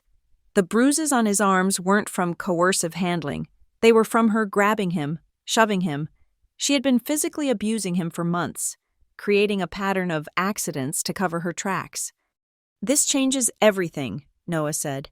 "This isn't just financial. This is assault. This is domestic violence. We have the forensic medical report, and now we have the video of the act itself." The picture was now complete. It was horrifying. Lydia had a plan. Take control of Graham's estate. Step 1. Physically and psychologically weaken him. Create a pattern of accidents and stress to make him pliable and afraid. Step 2. Create a fake audit to use as leverage, forcing him to sign over his financial and medical rights. Step 3. Use Amelia Pierce to forge the documents, making the takeover legal. Step 4. Neuter the only person who could challenge her, me. Stage a violent confrontation, record it on her illegal surveillance system, and use it as proof to get a restraining order, severing me from my father and his estate. Step 5. As a bonus, use that same evidence to blackmail me into giving up 30% of Northline Works. But she had one more angle. Delia, digging through cached social media data, found the last piece, an email, not from Lydia, but to Lydia, from the head of Hazel's talent agency. The Quinn narrative, it read. Lydia, the audience is loving the perfect family content, but it's flat. We need a break, a moment of relatable conflict. This difficult sister angle you proposed is perfect. If we can get a real raw moment of her acting out at Thanksgiving, it would be gold. It would drive Hazel's engagement through the roof and make the audience sympathize with your family's struggle. I looked at Noah. It wasn't just for the court. It was for the audience. It was for Hazel's brand. Lydia was going to monetize my assault for social media engagement. Noah leaned back, the entire ugly picture now hanging in the air between us. Okay, this is a multi-front war. We have to respond in kind. What does that mean? It means we don't just file one lawsuit. We file 3, he said, holding up his fingers. 1, a civil suit, Turner v. Vale, invasion of privacy, illegal wiretapping, conspiracy to commit fraud, intentional infliction of emotional distress. We go for massive punitive damages, and we use every piece of her own video as Exhibit A. He raised a second finger. 2, a petition in family court. In Graham Turner. We file for an immediate emergency order of protection for an elderly person. We present the medical report of his bruises, the video of her tripping him, and the audio of her audit blackmail. We ask the court to void the POA and the medical proxy on grounds of forgery and undue influence, and to appoint an independent guardian for his estate. And 3? I asked. We don't file the third one, he said, his voice dropping. We package Ivy's report, Hauer's forgery analysis, the Sentinel invoices, and the video of the forged signature, and we walk it directly into the district attorney's office. This is a criminal case. Conspiracy, forgery, elder abuse, illegal wiretapping. We let them handle the criminal charges. But not the press, I said, thinking of Delia's warning. Not yet. No, Noah agreed. We stay completely silent. We file the civil and family court motions simultaneously. We hit her with the court orders from 2 different directions, and we let the DA's office open their investigation quietly. We'll be in court for the emergency protection order before she even knows what hit her. No press, no leaks. We don't want a media circus. We want a legal execution. I nodded, the plan solidifying. It was precise. It was cold. It was based on nothing but the truth she had so carefully, stupidly, recorded. Do it, I said. All of it. The silence was a weapon. I had given Lydia nothing for 2 weeks. No angry calls, no tearful texts, no response to her blackmail. My lack of reaction was a void, and it was making her nervous. The multiple court filings had been prepared by Noah, but not yet served. We were building the arsenal, waiting for her to make the next mistake. She did. An email landed in my inbox, sent from a new, anonymous Proton Mail account. The subject line was empty. The body was short. You have 48 hours to sign the transfer agreement. 30% of Northline Works to the Bracken Family Trust. If you refuse, If you continue this silent treatment, or if you dare try to make trouble and dishonor this family, I will release this to every media outlet in New England. The attachment was the video file. QT Incident 11 23.mp4. The 7-second clip from the guest room, but it was different. It was edited. She had cut the first part, the slap, the elbow, and kept only the part where I slammed the door. My face contorted in rage. And the shot of me with the bloody tissue. She had added a title card. Quinn Turner on a violent rampage. She was sticking to her script. She was trying to frame me. I forwarded it to Noah. "She's escalating," I wrote. His reply came 5 minutes later. "And she just committed felony blackmail via wire. She's done. It's time to show her one of our cards." He didn't reply to her anonymous email. Instead, a legal courier walked up the driveway of Bracken Ridge and served Lydia Vale, personally, with a formal cease and desist letter. It was a masterpiece of surgical, cold language. "Dear Ms. Vale," it began, "we are in receipt of your extortion attempt dated December 4th, sent from the anonymous address Family Future at Proton, Me. Be advised that any public dissemination of the maliciously edited and defamatory video clip titled Quinn Turner on a Violent Rampage will be met with immediate and overwhelming civil action for libel, invasion of privacy, and conspiracy to commit fraud. Furthermore," Noah had written, "we must assume you have inadvertently overlooked the full video archive from which that clip was selectively and misleadingly edited. We have secured a complete forensic image of the Bracken Mesh NVR, as well as the original data card from the guest room camera." And then, the killing blow. "Please find attached as Exhibit A, a partial index of relevant audio and video files in our possession. This index includes, but is not limited to, file GR Rehearsal 08 22.mp4, recording of Ms. Vale rehearsing a false assault scenario. File Office/Proxy 11 15.mp4, recording of Ms. Vale conspiring with Amelia Pierce's associate to file forged legal documents. File Hallway Trip 0310.mp4, recording of Ms. Vale deliberately causing physical injury to Graham Turner. File Est Room 11 23 full mp4, unaltered recording of Ms. Vale initiating an unprovoked physical assault on our client. We had not sent the videos. We had sent the menu. The legal letter was a bomb. The first sign of the explosion came from Colt. His text message, clumsy and panicked, lit up my phone. "Quinn, this is insane. Lawyers? You're tearing this family apart over nothing. Mom is a mess. Just tell us what you want. Money? We can figure out a soft solution. Just us. Don't go to court. This is a family matter." I stared at the message. A soft solution. I held my breath, activated my phone's screen recorder, and captured the entire exchange. Then I called him. It went straight to voicemail. "Colt, this is Quinn," I said, my voice cold and clear. "I am recording this call. I just received your text. Are you, on behalf of Lydia Vale, offering me a financial incentive to drop a pending legal action? Please clarify your soft solution for my attorney." I hung up. I sent the text screenshots and the audio file to Noah. He replied with 2 words: witness tampering. The second explosion was, predictably, public. Hazel. She was the family's PR wing, and she went live. A video appeared on her vlog, her face pale and streaked with perfectly applied tears. Her voice was thick with emotion. "Hey guys," she whispered, her hands clasped. "I have to talk to you about something really hard. Family. Sometimes people in your family, they get lost. They get sick, and they try to hurt the people who love them. My family is being attacked right now, from the inside, by someone we love. Someone who is trying to destroy our home with lies, just for money." She never used my name. She didn't have to. Delia Morse, the reporter, had been monitoring Hazel's accounts. She ripped a full, high-definition copy of the video, complete with the server metadata, timestamps, and the first wave of sympathetic comments.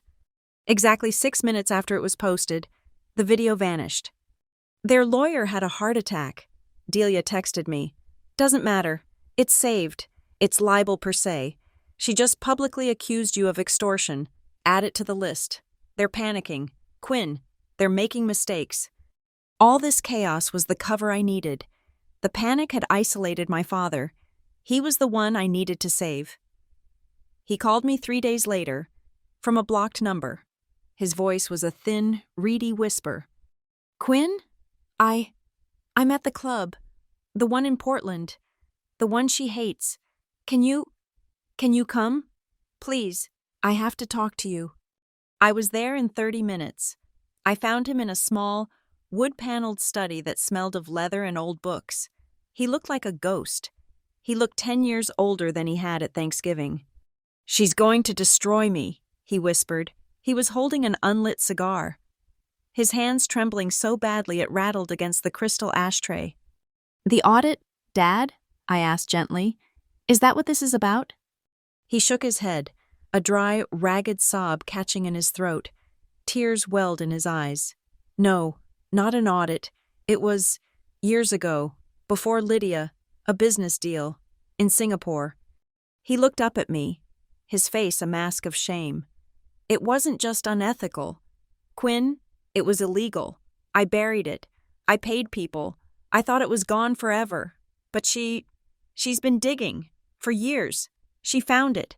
She found the offshore accounts, the wire transfers. She has everything. She's blackmailing you, I said. It wasn't a question.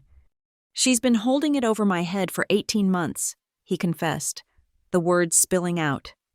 The trust, the proxy. She said if I didn't sign, if I didn't give her full control, she would protect the family name by turning me in. She said she'd let me go to prison. She said I'd die there. There it was, the leverage, the gun to his head. She assaulted you. Dad, I said, my voice hard.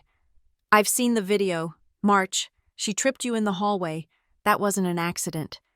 He flinched, looking away. She was angry. And she forged your signature, I said, cutting him off. His head snapped up. What? The power of attorney. The one that gives her control. We checked. The notary. Amelia Pierce. Her stamp was revoked a month before she signed your document. It's a fake. It's worthless.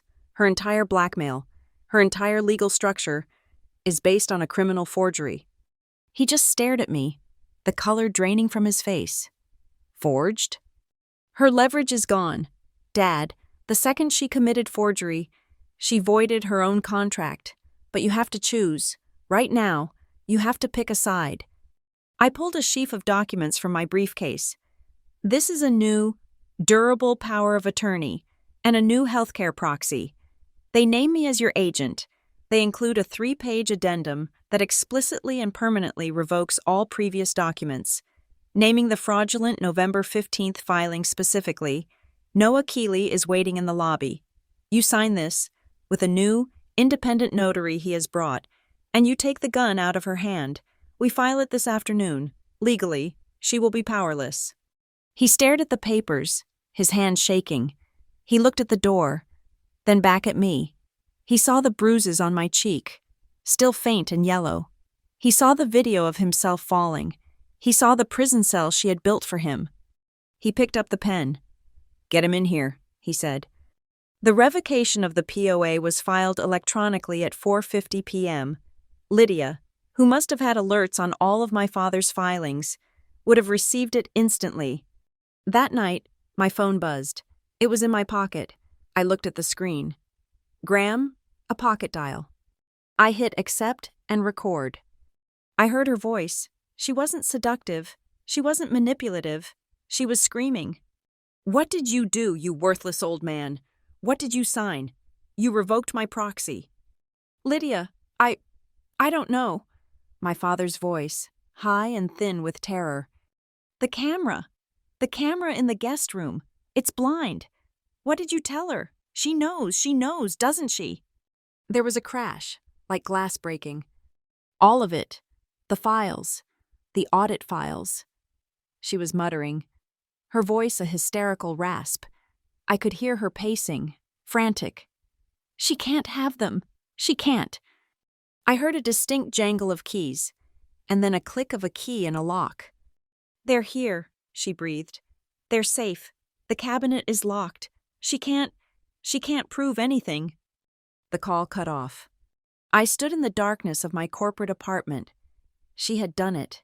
In her blind panic, she had just told me exactly where she kept the physical blackmail, the audit files, a locked cabinet.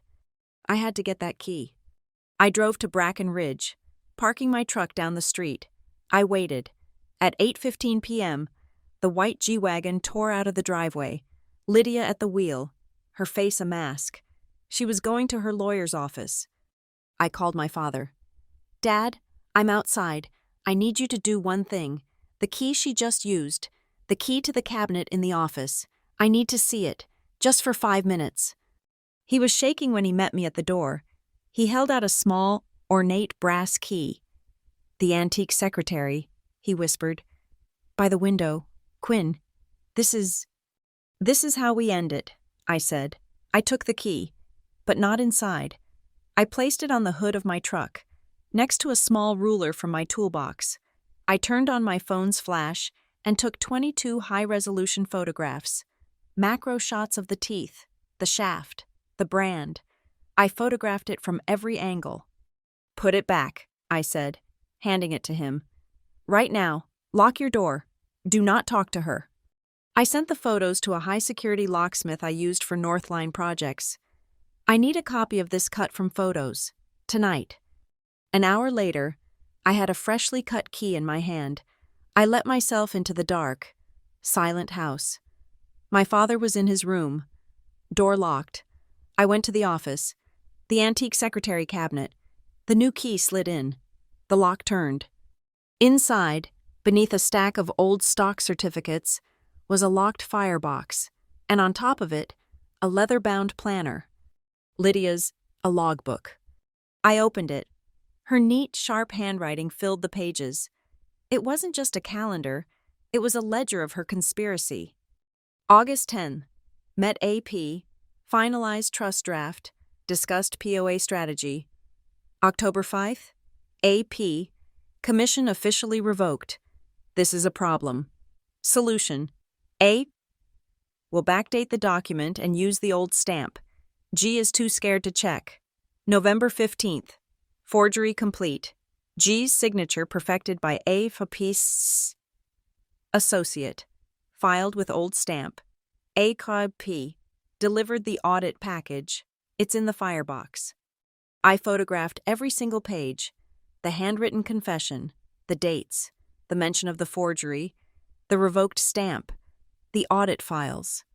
I locked the cabinet, left the house, and sat in my truck, the engine off.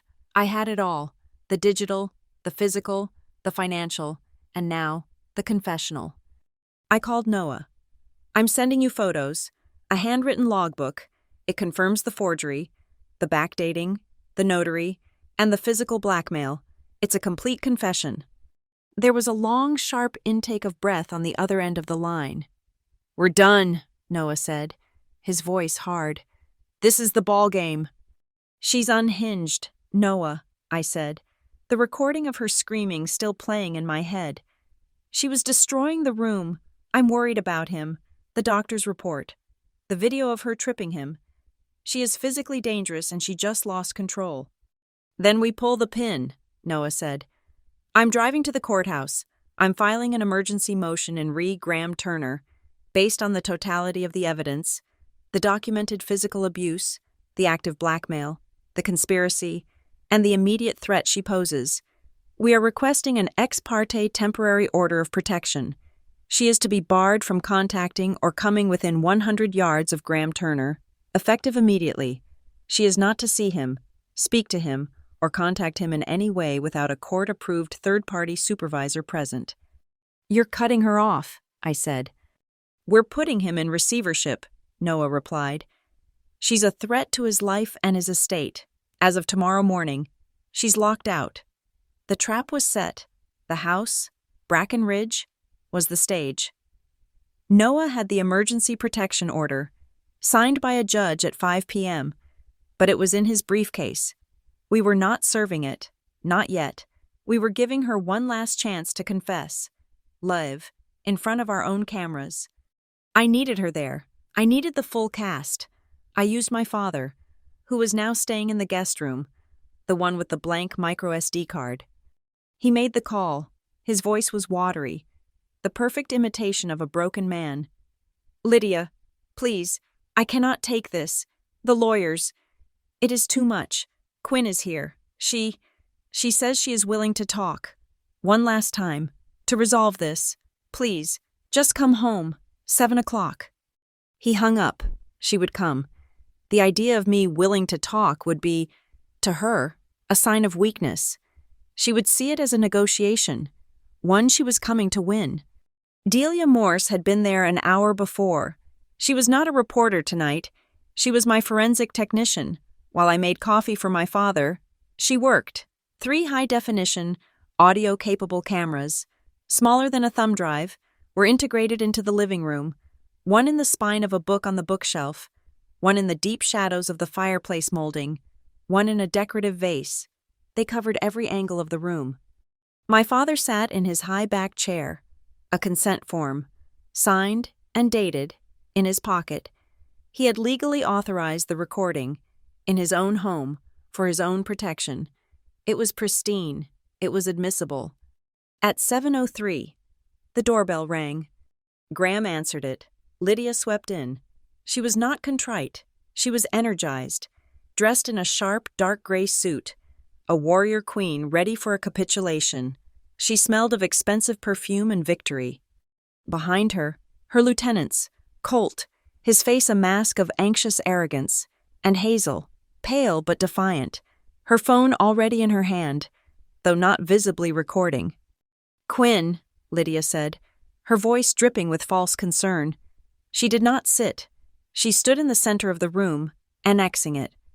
"This is such an unnecessary mess. Your father is distraught.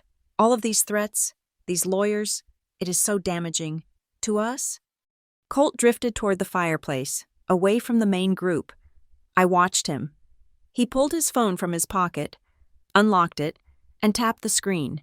He then propped it discreetly on the mantel, the lens angled perfectly toward me and my father.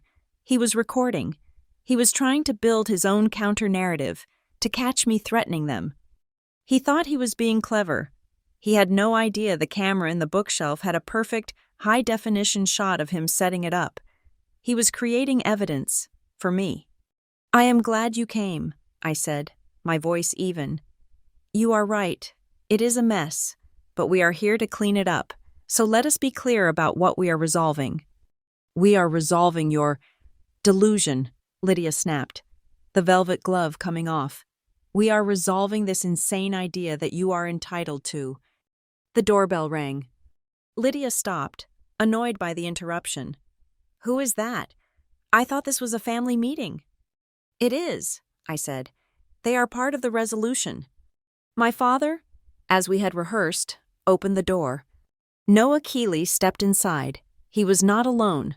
With him was a tall, impassive man in a dark suit, holding a thick leather folio. Lydia's confidence flickered. She recognized Noah. "What is this? Get out of this house. This is a private—" "Ms. Lydia Vale," the tall man said. His voice cut through the air like cold steel. "I am a process server for the county court. You have been served." He stepped forward and handed her the first sheaf of papers. "This is an emergency ex parte temporary restraining order, effective immediately.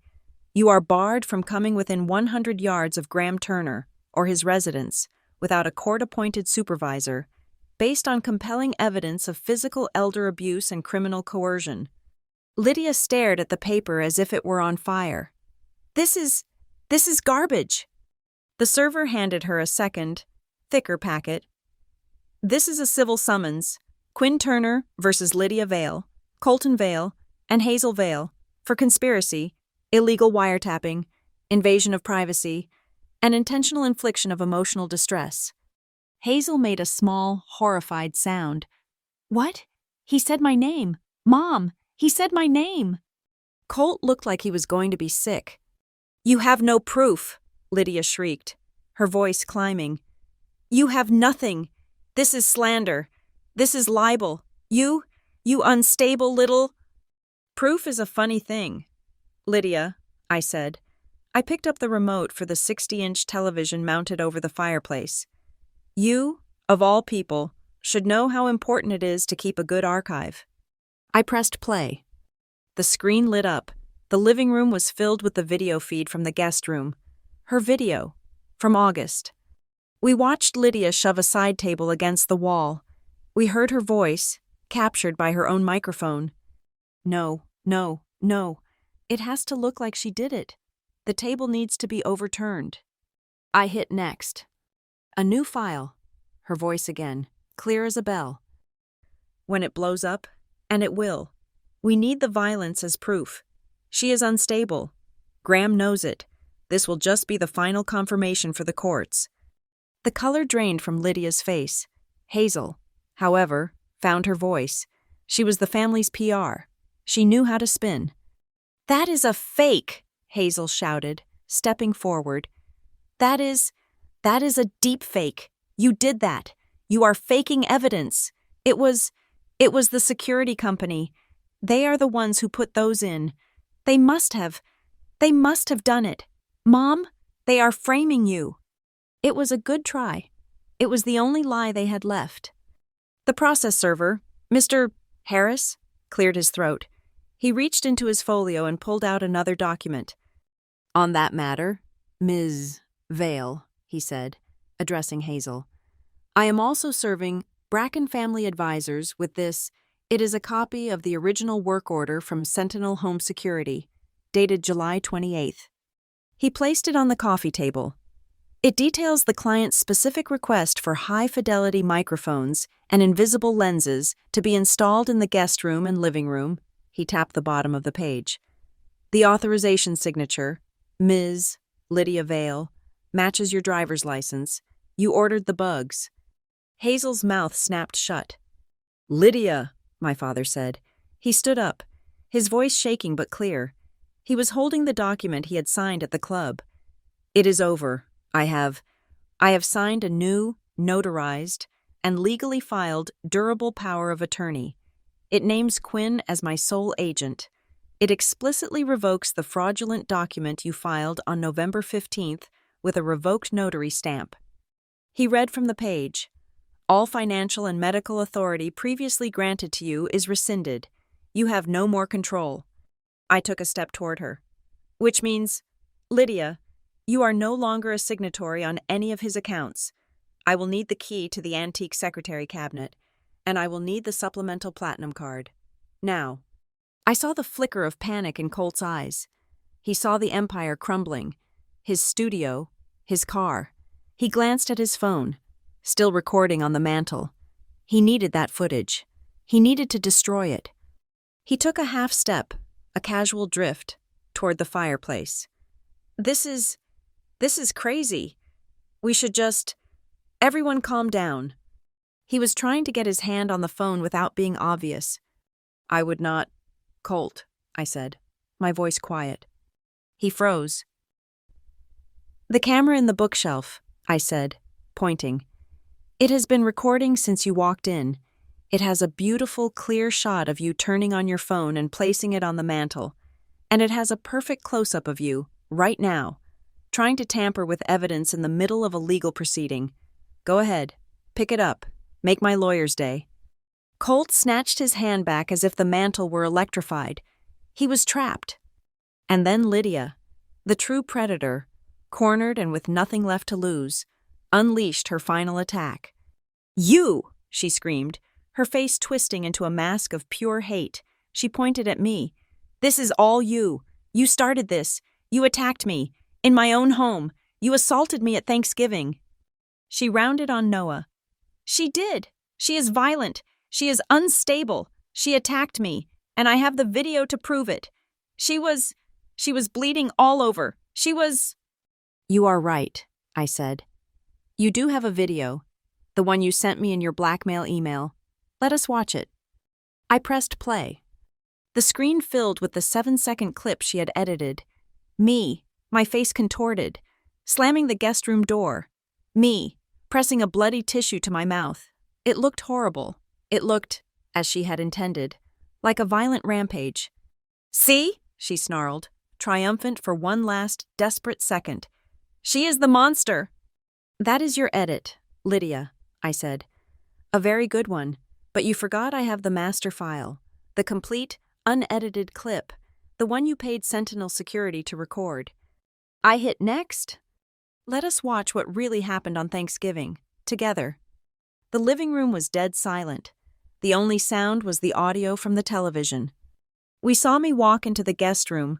We saw Lydia follow, closing the door. We saw her face harden. We saw her hand move, fast and brutal, cracking across my cheek. We saw her elbow strike my ribs, and then we heard her.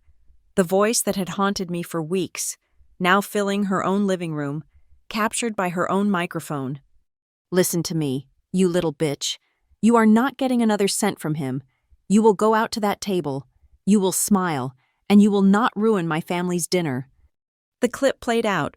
We saw her leave. We saw me lock the door, shaking, tasting the blood. The screen went black. No one spoke. The perfect family narrative, the lie that had fueled Hazel's vlogs, that had paid for Colt's studio, that Lydia had built into a financial and legal weapon. It had just evaporated. Hazel was crying, silent, ugly tears. She was not crying for my father, or for me. She was crying for her brand. Colt was staring at the floor, his face the color of ash. He looked, for the first time, like a little boy. My father was looking at Lydia. The fear was gone. The confusion was gone. He just looked, tired and free. Lydia stood alone in the center of the room. Her face was gray.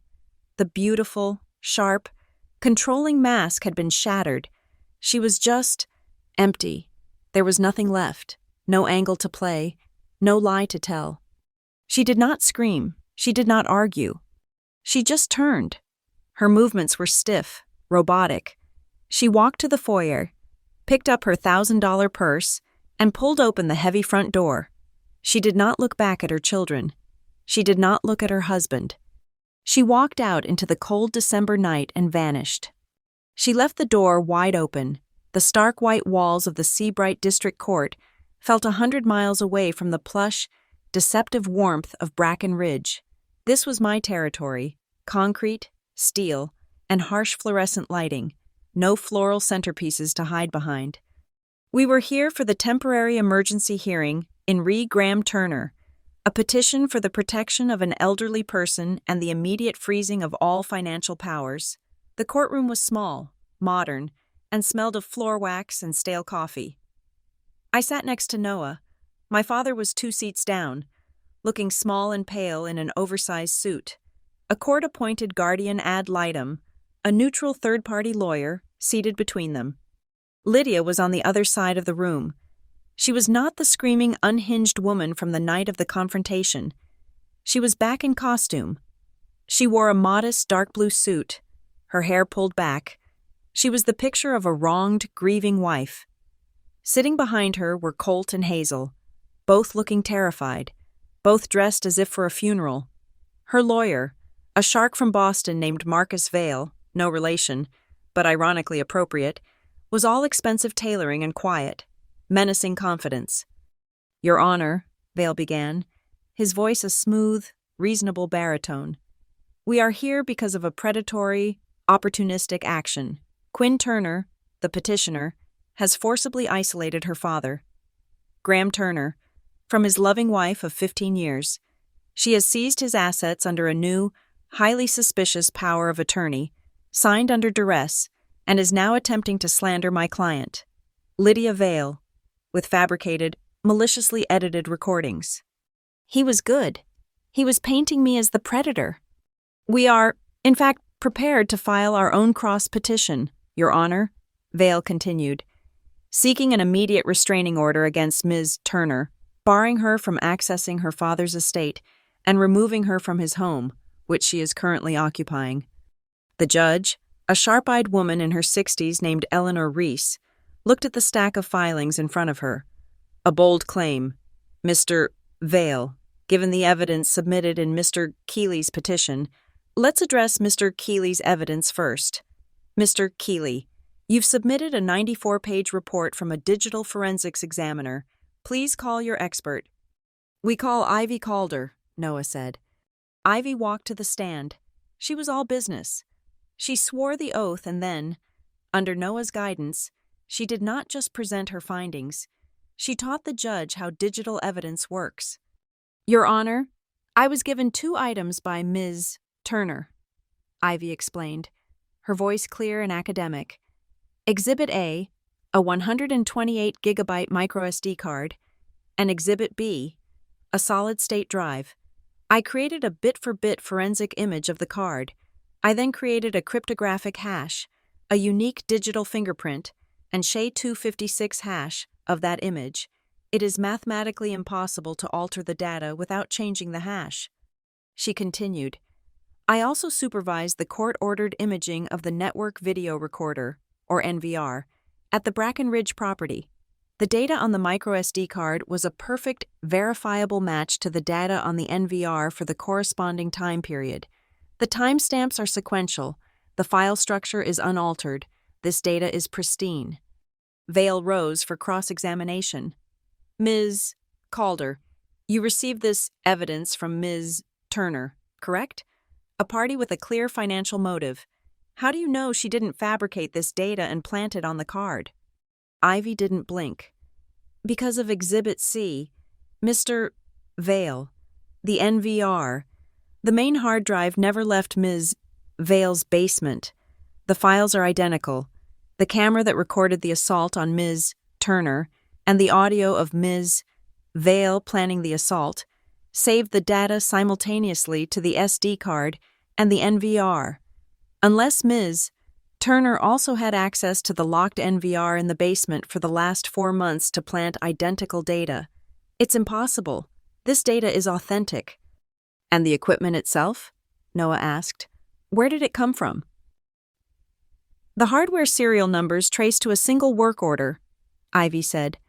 From Sentinel Home Security, the purchase order, Exhibit D, was for $22,400 and was signed by and paid for by Ms. Lydia Vale. The first brick was laid. Lydia had bought, paid for, and installed the entire surveillance system. Next, Noah said, we addressed the issue of public slander. We called Delia Morse. Delia was not introduced as a reporter. Ms. Morse, Noah said, what is your profession? I am a digital archivist and metadata analyst, Your Honor, which was, technically, true. Can you describe the file you were asked to analyze, marked Exhibit E? Exhibit E is a video file, a vlog, that was publicly posted on a popular video sharing platform by an account belonging to Ms. Hazel Vale. The video was posted at 2:17 p.m. on December 6th and was deleted 6 minutes later at 2:23 p.m. And you have a copy? I have a verified server-side copy, complete with the original metadata and a partial capture of the 112 comments posted before its deletion. Vale objected. Irrelevant, Your Honor. A child's social media post. A social media post, Noah countered. That was part of a coordinated, public campaign to libel my client as sick and attacking her family for money, all to lend credence to the false narrative Ms. Vale was constructing. It goes directly to motive. Objection overruled, Judge Reese said, her eyes on Hazel. The court accepts Exhibit E, Miss Vale, she said, looking at Hazel. I'd strongly advise you to stop posting about this case. Am I clear? Hazel turned white and nodded, sinking in her seat. The next brick, the petition, Noah said, alleges a pattern of undue influence and physical harm. We call Dr. Aris Thorne. Dr. Thorne, the geriatric specialist, took the stand. He was the image of calm authority. He detailed his examination of my father. Mr. Turner presented with chronically elevated cortisol levels, Dr. Thorne explained. consistent with a subject in a state CEM of sustained, high-level psychological distress. But more troubling were the physical findings. Lydia leaned forward. Vale was on his feet. Objection. This is privileged medical information. The patient, Mr. Turner, has signed a full release, as has his new healthcare proxy, Ms. Quinn Turner, Noah said, handing a copy to the bailiff. The fraudulent proxy, filed by Ms. Vale, has been voided. Doctor, Thorne continued, I found a series of subcutaneous hematomas, deep tissue bruises, on both of his upper arms and his left shoulder. They were in various stages of healing, suggesting multiple, separate incidents. The patterning was consistent with being gripped forcefully and, in the case of the shoulder, shoved against a hard surface. And his explanation? He attributed them to clumsiness. In my professional opinion, Your Honor, the injuries were not consistent with that explanation. They were, however, consistent with physical, coercive handling.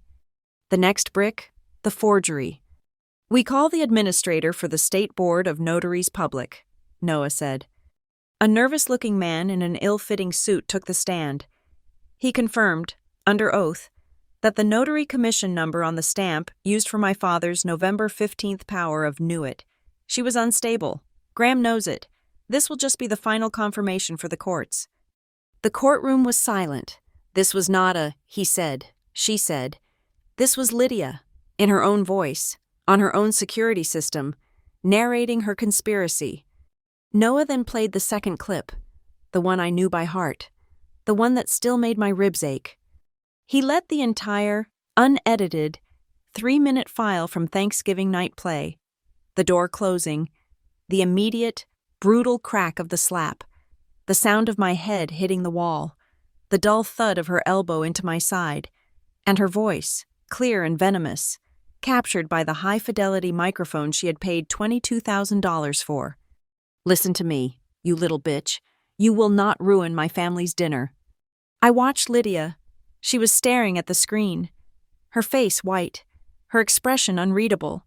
She was finally seeing the truth of her actions, played back for a room full of lawyers. Noah let the clip end. He let the silence hang for a full 10 seconds. No further questions about the videos, Your Honor, he said quietly. The rest of the day was a methodical execution. Mr. Hauer, the forgery expert, took the stand. He projected the forged POA side by side with my father's real signature from 10 other documents. A competent forgery, he explained, but not a perfect one. The pressure is wrong. The loops are too high. It is a simulation. Then he projected the notary stamp. But this is the critical failure. As confirmed by the state, Ms. Amelia Pierce's notary commission was revoked on October 5th. The stamp she used on this document, dated November 15th, was fraudulent. The document is, and has always been, legally void. He pointed to Lydia's handwritten logbook, Exhibit F. And here, in Ms. Vale's own hand, dated October 10th, we see the note.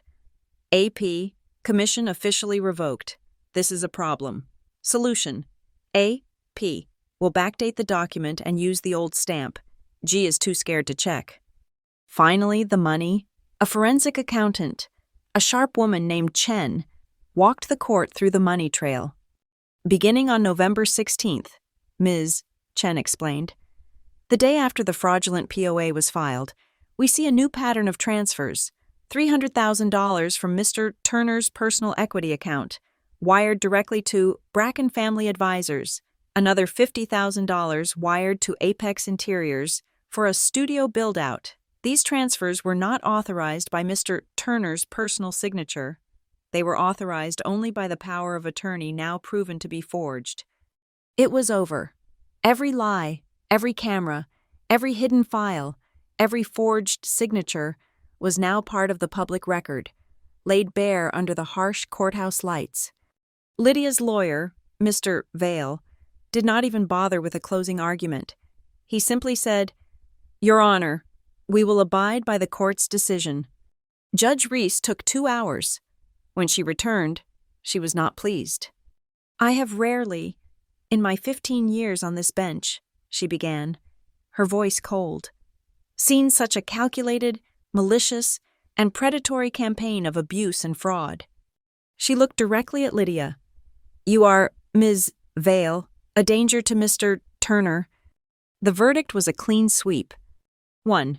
The court finds the power of attorney and healthcare proxy dated November 15th to be fraudulent, and therefore null and void. The new notarized documents naming Ms. Quinn Turner as agent are affirmed and recognized as the sole documents of authority. 2. The court issues a permanent order of protection for Mr. Graham Turner. Ms. Lydia Vale is barred from any and all contact, direct or indirect. She is prohibited from coming within 500 yards of his person, his residence, or his place of business. A single supervised visit to retrieve personal belongings may be arranged, in the presence of law enforcement. 3. This court finds Ms. Lydia Vale civilly liable for domestic battery against an adult, invasion of privacy, financial elder abuse, and intentional infliction of emotional distress. A separate hearing will be set to determine damages, but I am awarding Ms. Turner and Mr. Turner full legal fees. 4. This court is referring its findings, including the forensic report on the illegal wiretapping, the confirmed forgery of state documents, and the evidence of financial elder abuse, to the district attorney's office for a full criminal investigation. Lydia made a small, choking sound. Furthermore, the judge continued, looking at the rest of the family, the court orders Mr. Colton Vale to immediately repay the $50,000 illegally funneled to his business. Failure to do so in 30 days will result in a judgment. Colt looked like he was going to pass out. And Ms. Hazel Vale, you are ordered to immediately remove all defamatory content, video or otherwise, related to this case or to Ms. Quinn Turner. You are also ordered to post a public, court-approved retraction on all of your social media platforms, to remain posted for no less than 90 days. Failure to comply will be held as contempt of court. Hazel burst into tears. Finally, the judge said, for his own protection, the court appoints a temporary, independent financial guardian for Mr. Turner's estate to work in concert with Ms. Turner. This court will review the arrangement in 6 months. This hearing is adjourned. It was done. The system had worked. We walked out of the courthouse into the bright, cold winter afternoon. A small group of reporters, having gotten wind of the hearing, rushed us. Quinn, what happened in there? Is it true about the cameras? Ms. Turner, your stepmother, is it true? Noah put a hand on my arm. No comment. We respect the court's process. We got to the car. My father was silent, his face gray, but his hands were not shaking. He had survived. The fallout was immediate. Hazel posted her retraction, a humiliating, lawyer-written statement that killed her perfect family brand overnight. Colt's studio was seized to pay the judgment. The DA's office indicted Lydia and Amelia Pierce on multiple felony counts, including forgery and conspiracy. I did not do a media tour. I did not write a tell-all. The victory was in the verdict, not the validation. Instead, I took the binders of research Noah and I had compiled, the legal filings, the guides to forensic accounting, the checklists for identifying elder abuse, the information on digital security, and I gave them to my team at Northline. We spent a month turning that mountain of painful evidence into a public resource. We published it on the Northline Works community website, a free, downloadable, 100-page PDF. Boundaries, a practical guide to protecting your loved ones from financial and physical abuse. It was anonymous. It was practical. It was not my story. It was a toolkit for someone else. 6 months later, I was back at Bracken Ridge. The house was being sold. The independent guardian had determined it was the cleanest way to untangle the finances. I was there for a final walkthrough. I went to the guest room, the one where it had all started. The air was stale, the furniture gone, but the room felt lighter.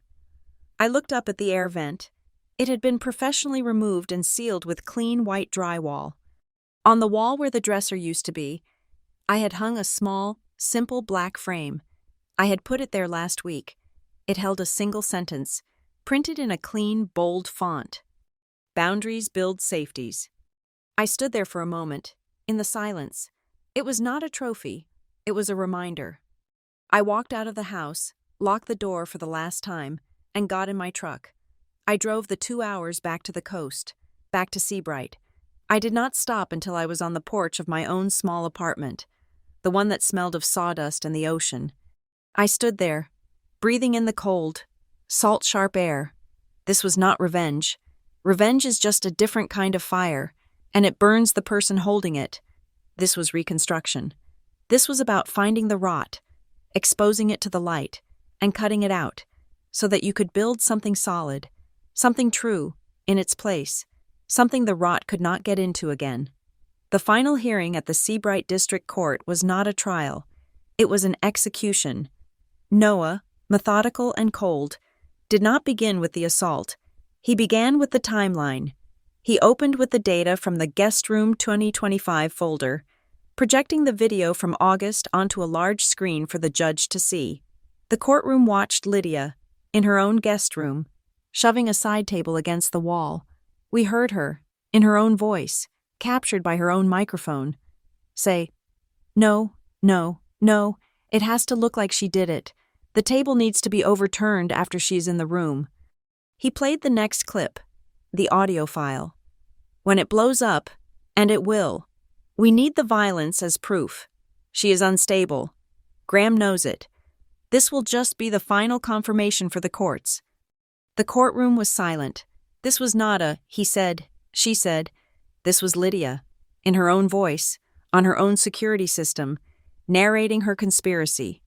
Noah then played the second clip, the one I knew by heart, the one that still made my ribs ache.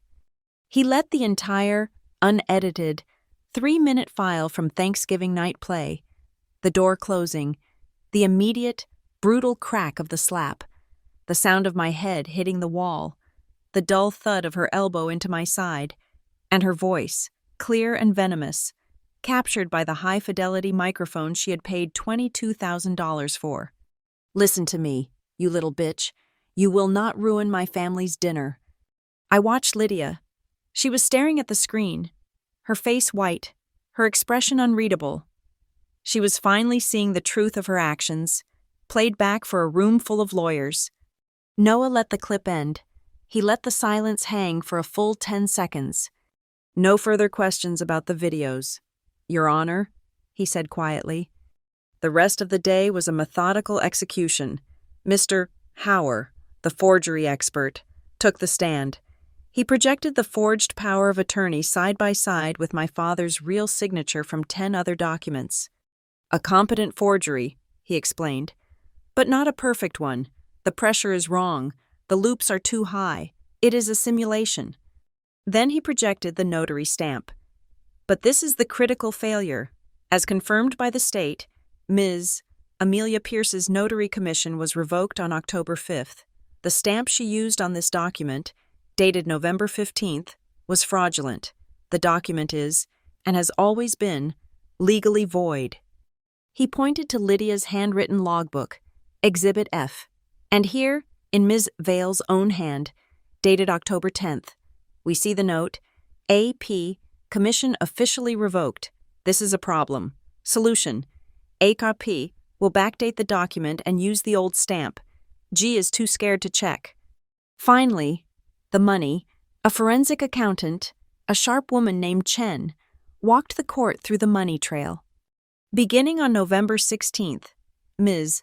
Chen explained, the day after the fraudulent POA was filed, we see a new pattern of transfers, $300,000 from Mr. Turner's personal equity account, wired directly to Bracken Family Advisors. Another $50,000 wired to Apex Interiors for a studio build-out. These transfers were not authorized by Mr. Turner's personal signature. They were authorized only by the power of attorney now proven to be forged." It was over. Every lie, every camera, every hidden file, every forged signature was now part of the public record, laid bare under the harsh courthouse lights. Lydia's lawyer, Mr. Vale, did not even bother with a closing argument. He simply said, "Your Honor, we will abide by the court's decision." Judge Reese took 2 hours. When she returned, she was not pleased. "I have rarely, in my 15 years on this bench," she began, her voice cold, "seen such a calculated, malicious, and predatory campaign of abuse and fraud." She looked directly at Lydia. "You are Ms. Vale, a danger to Mr. Turner." The verdict was a clean sweep. 1. The court finds the power of attorney and healthcare proxy dated November 15th to be fraudulent, and therefore null and void. The new notarized documents naming Ms. Quinn Turner as agent are affirmed and recognized as the sole documents of authority. 2. The court issues a permanent order of protection for Mr. Graham Turner. Ms. Lydia Vale is barred from any and all contact, direct or indirect. She is prohibited from coming within 500 yards of his person, his residence, or his place of business. A single, supervised visit to retrieve personal belongings may be arranged, in the presence of law enforcement. 3. This court finds Ms. Lydia Vale civilly liable for domestic battery against an adult, invasion of privacy, financial elder abuse, and intentional infliction of emotional distress. A separate hearing will be set to determine damages, but I am awarding Ms. Turner and Mr. Turner full legal fees. 4. This court is referring its findings, including the forensic report on the illegal wiretapping, the confirmed forgery of state documents, and the evidence of financial elder abuse, to the district attorney's office for a full criminal investigation. Lydia made a small, choking sound.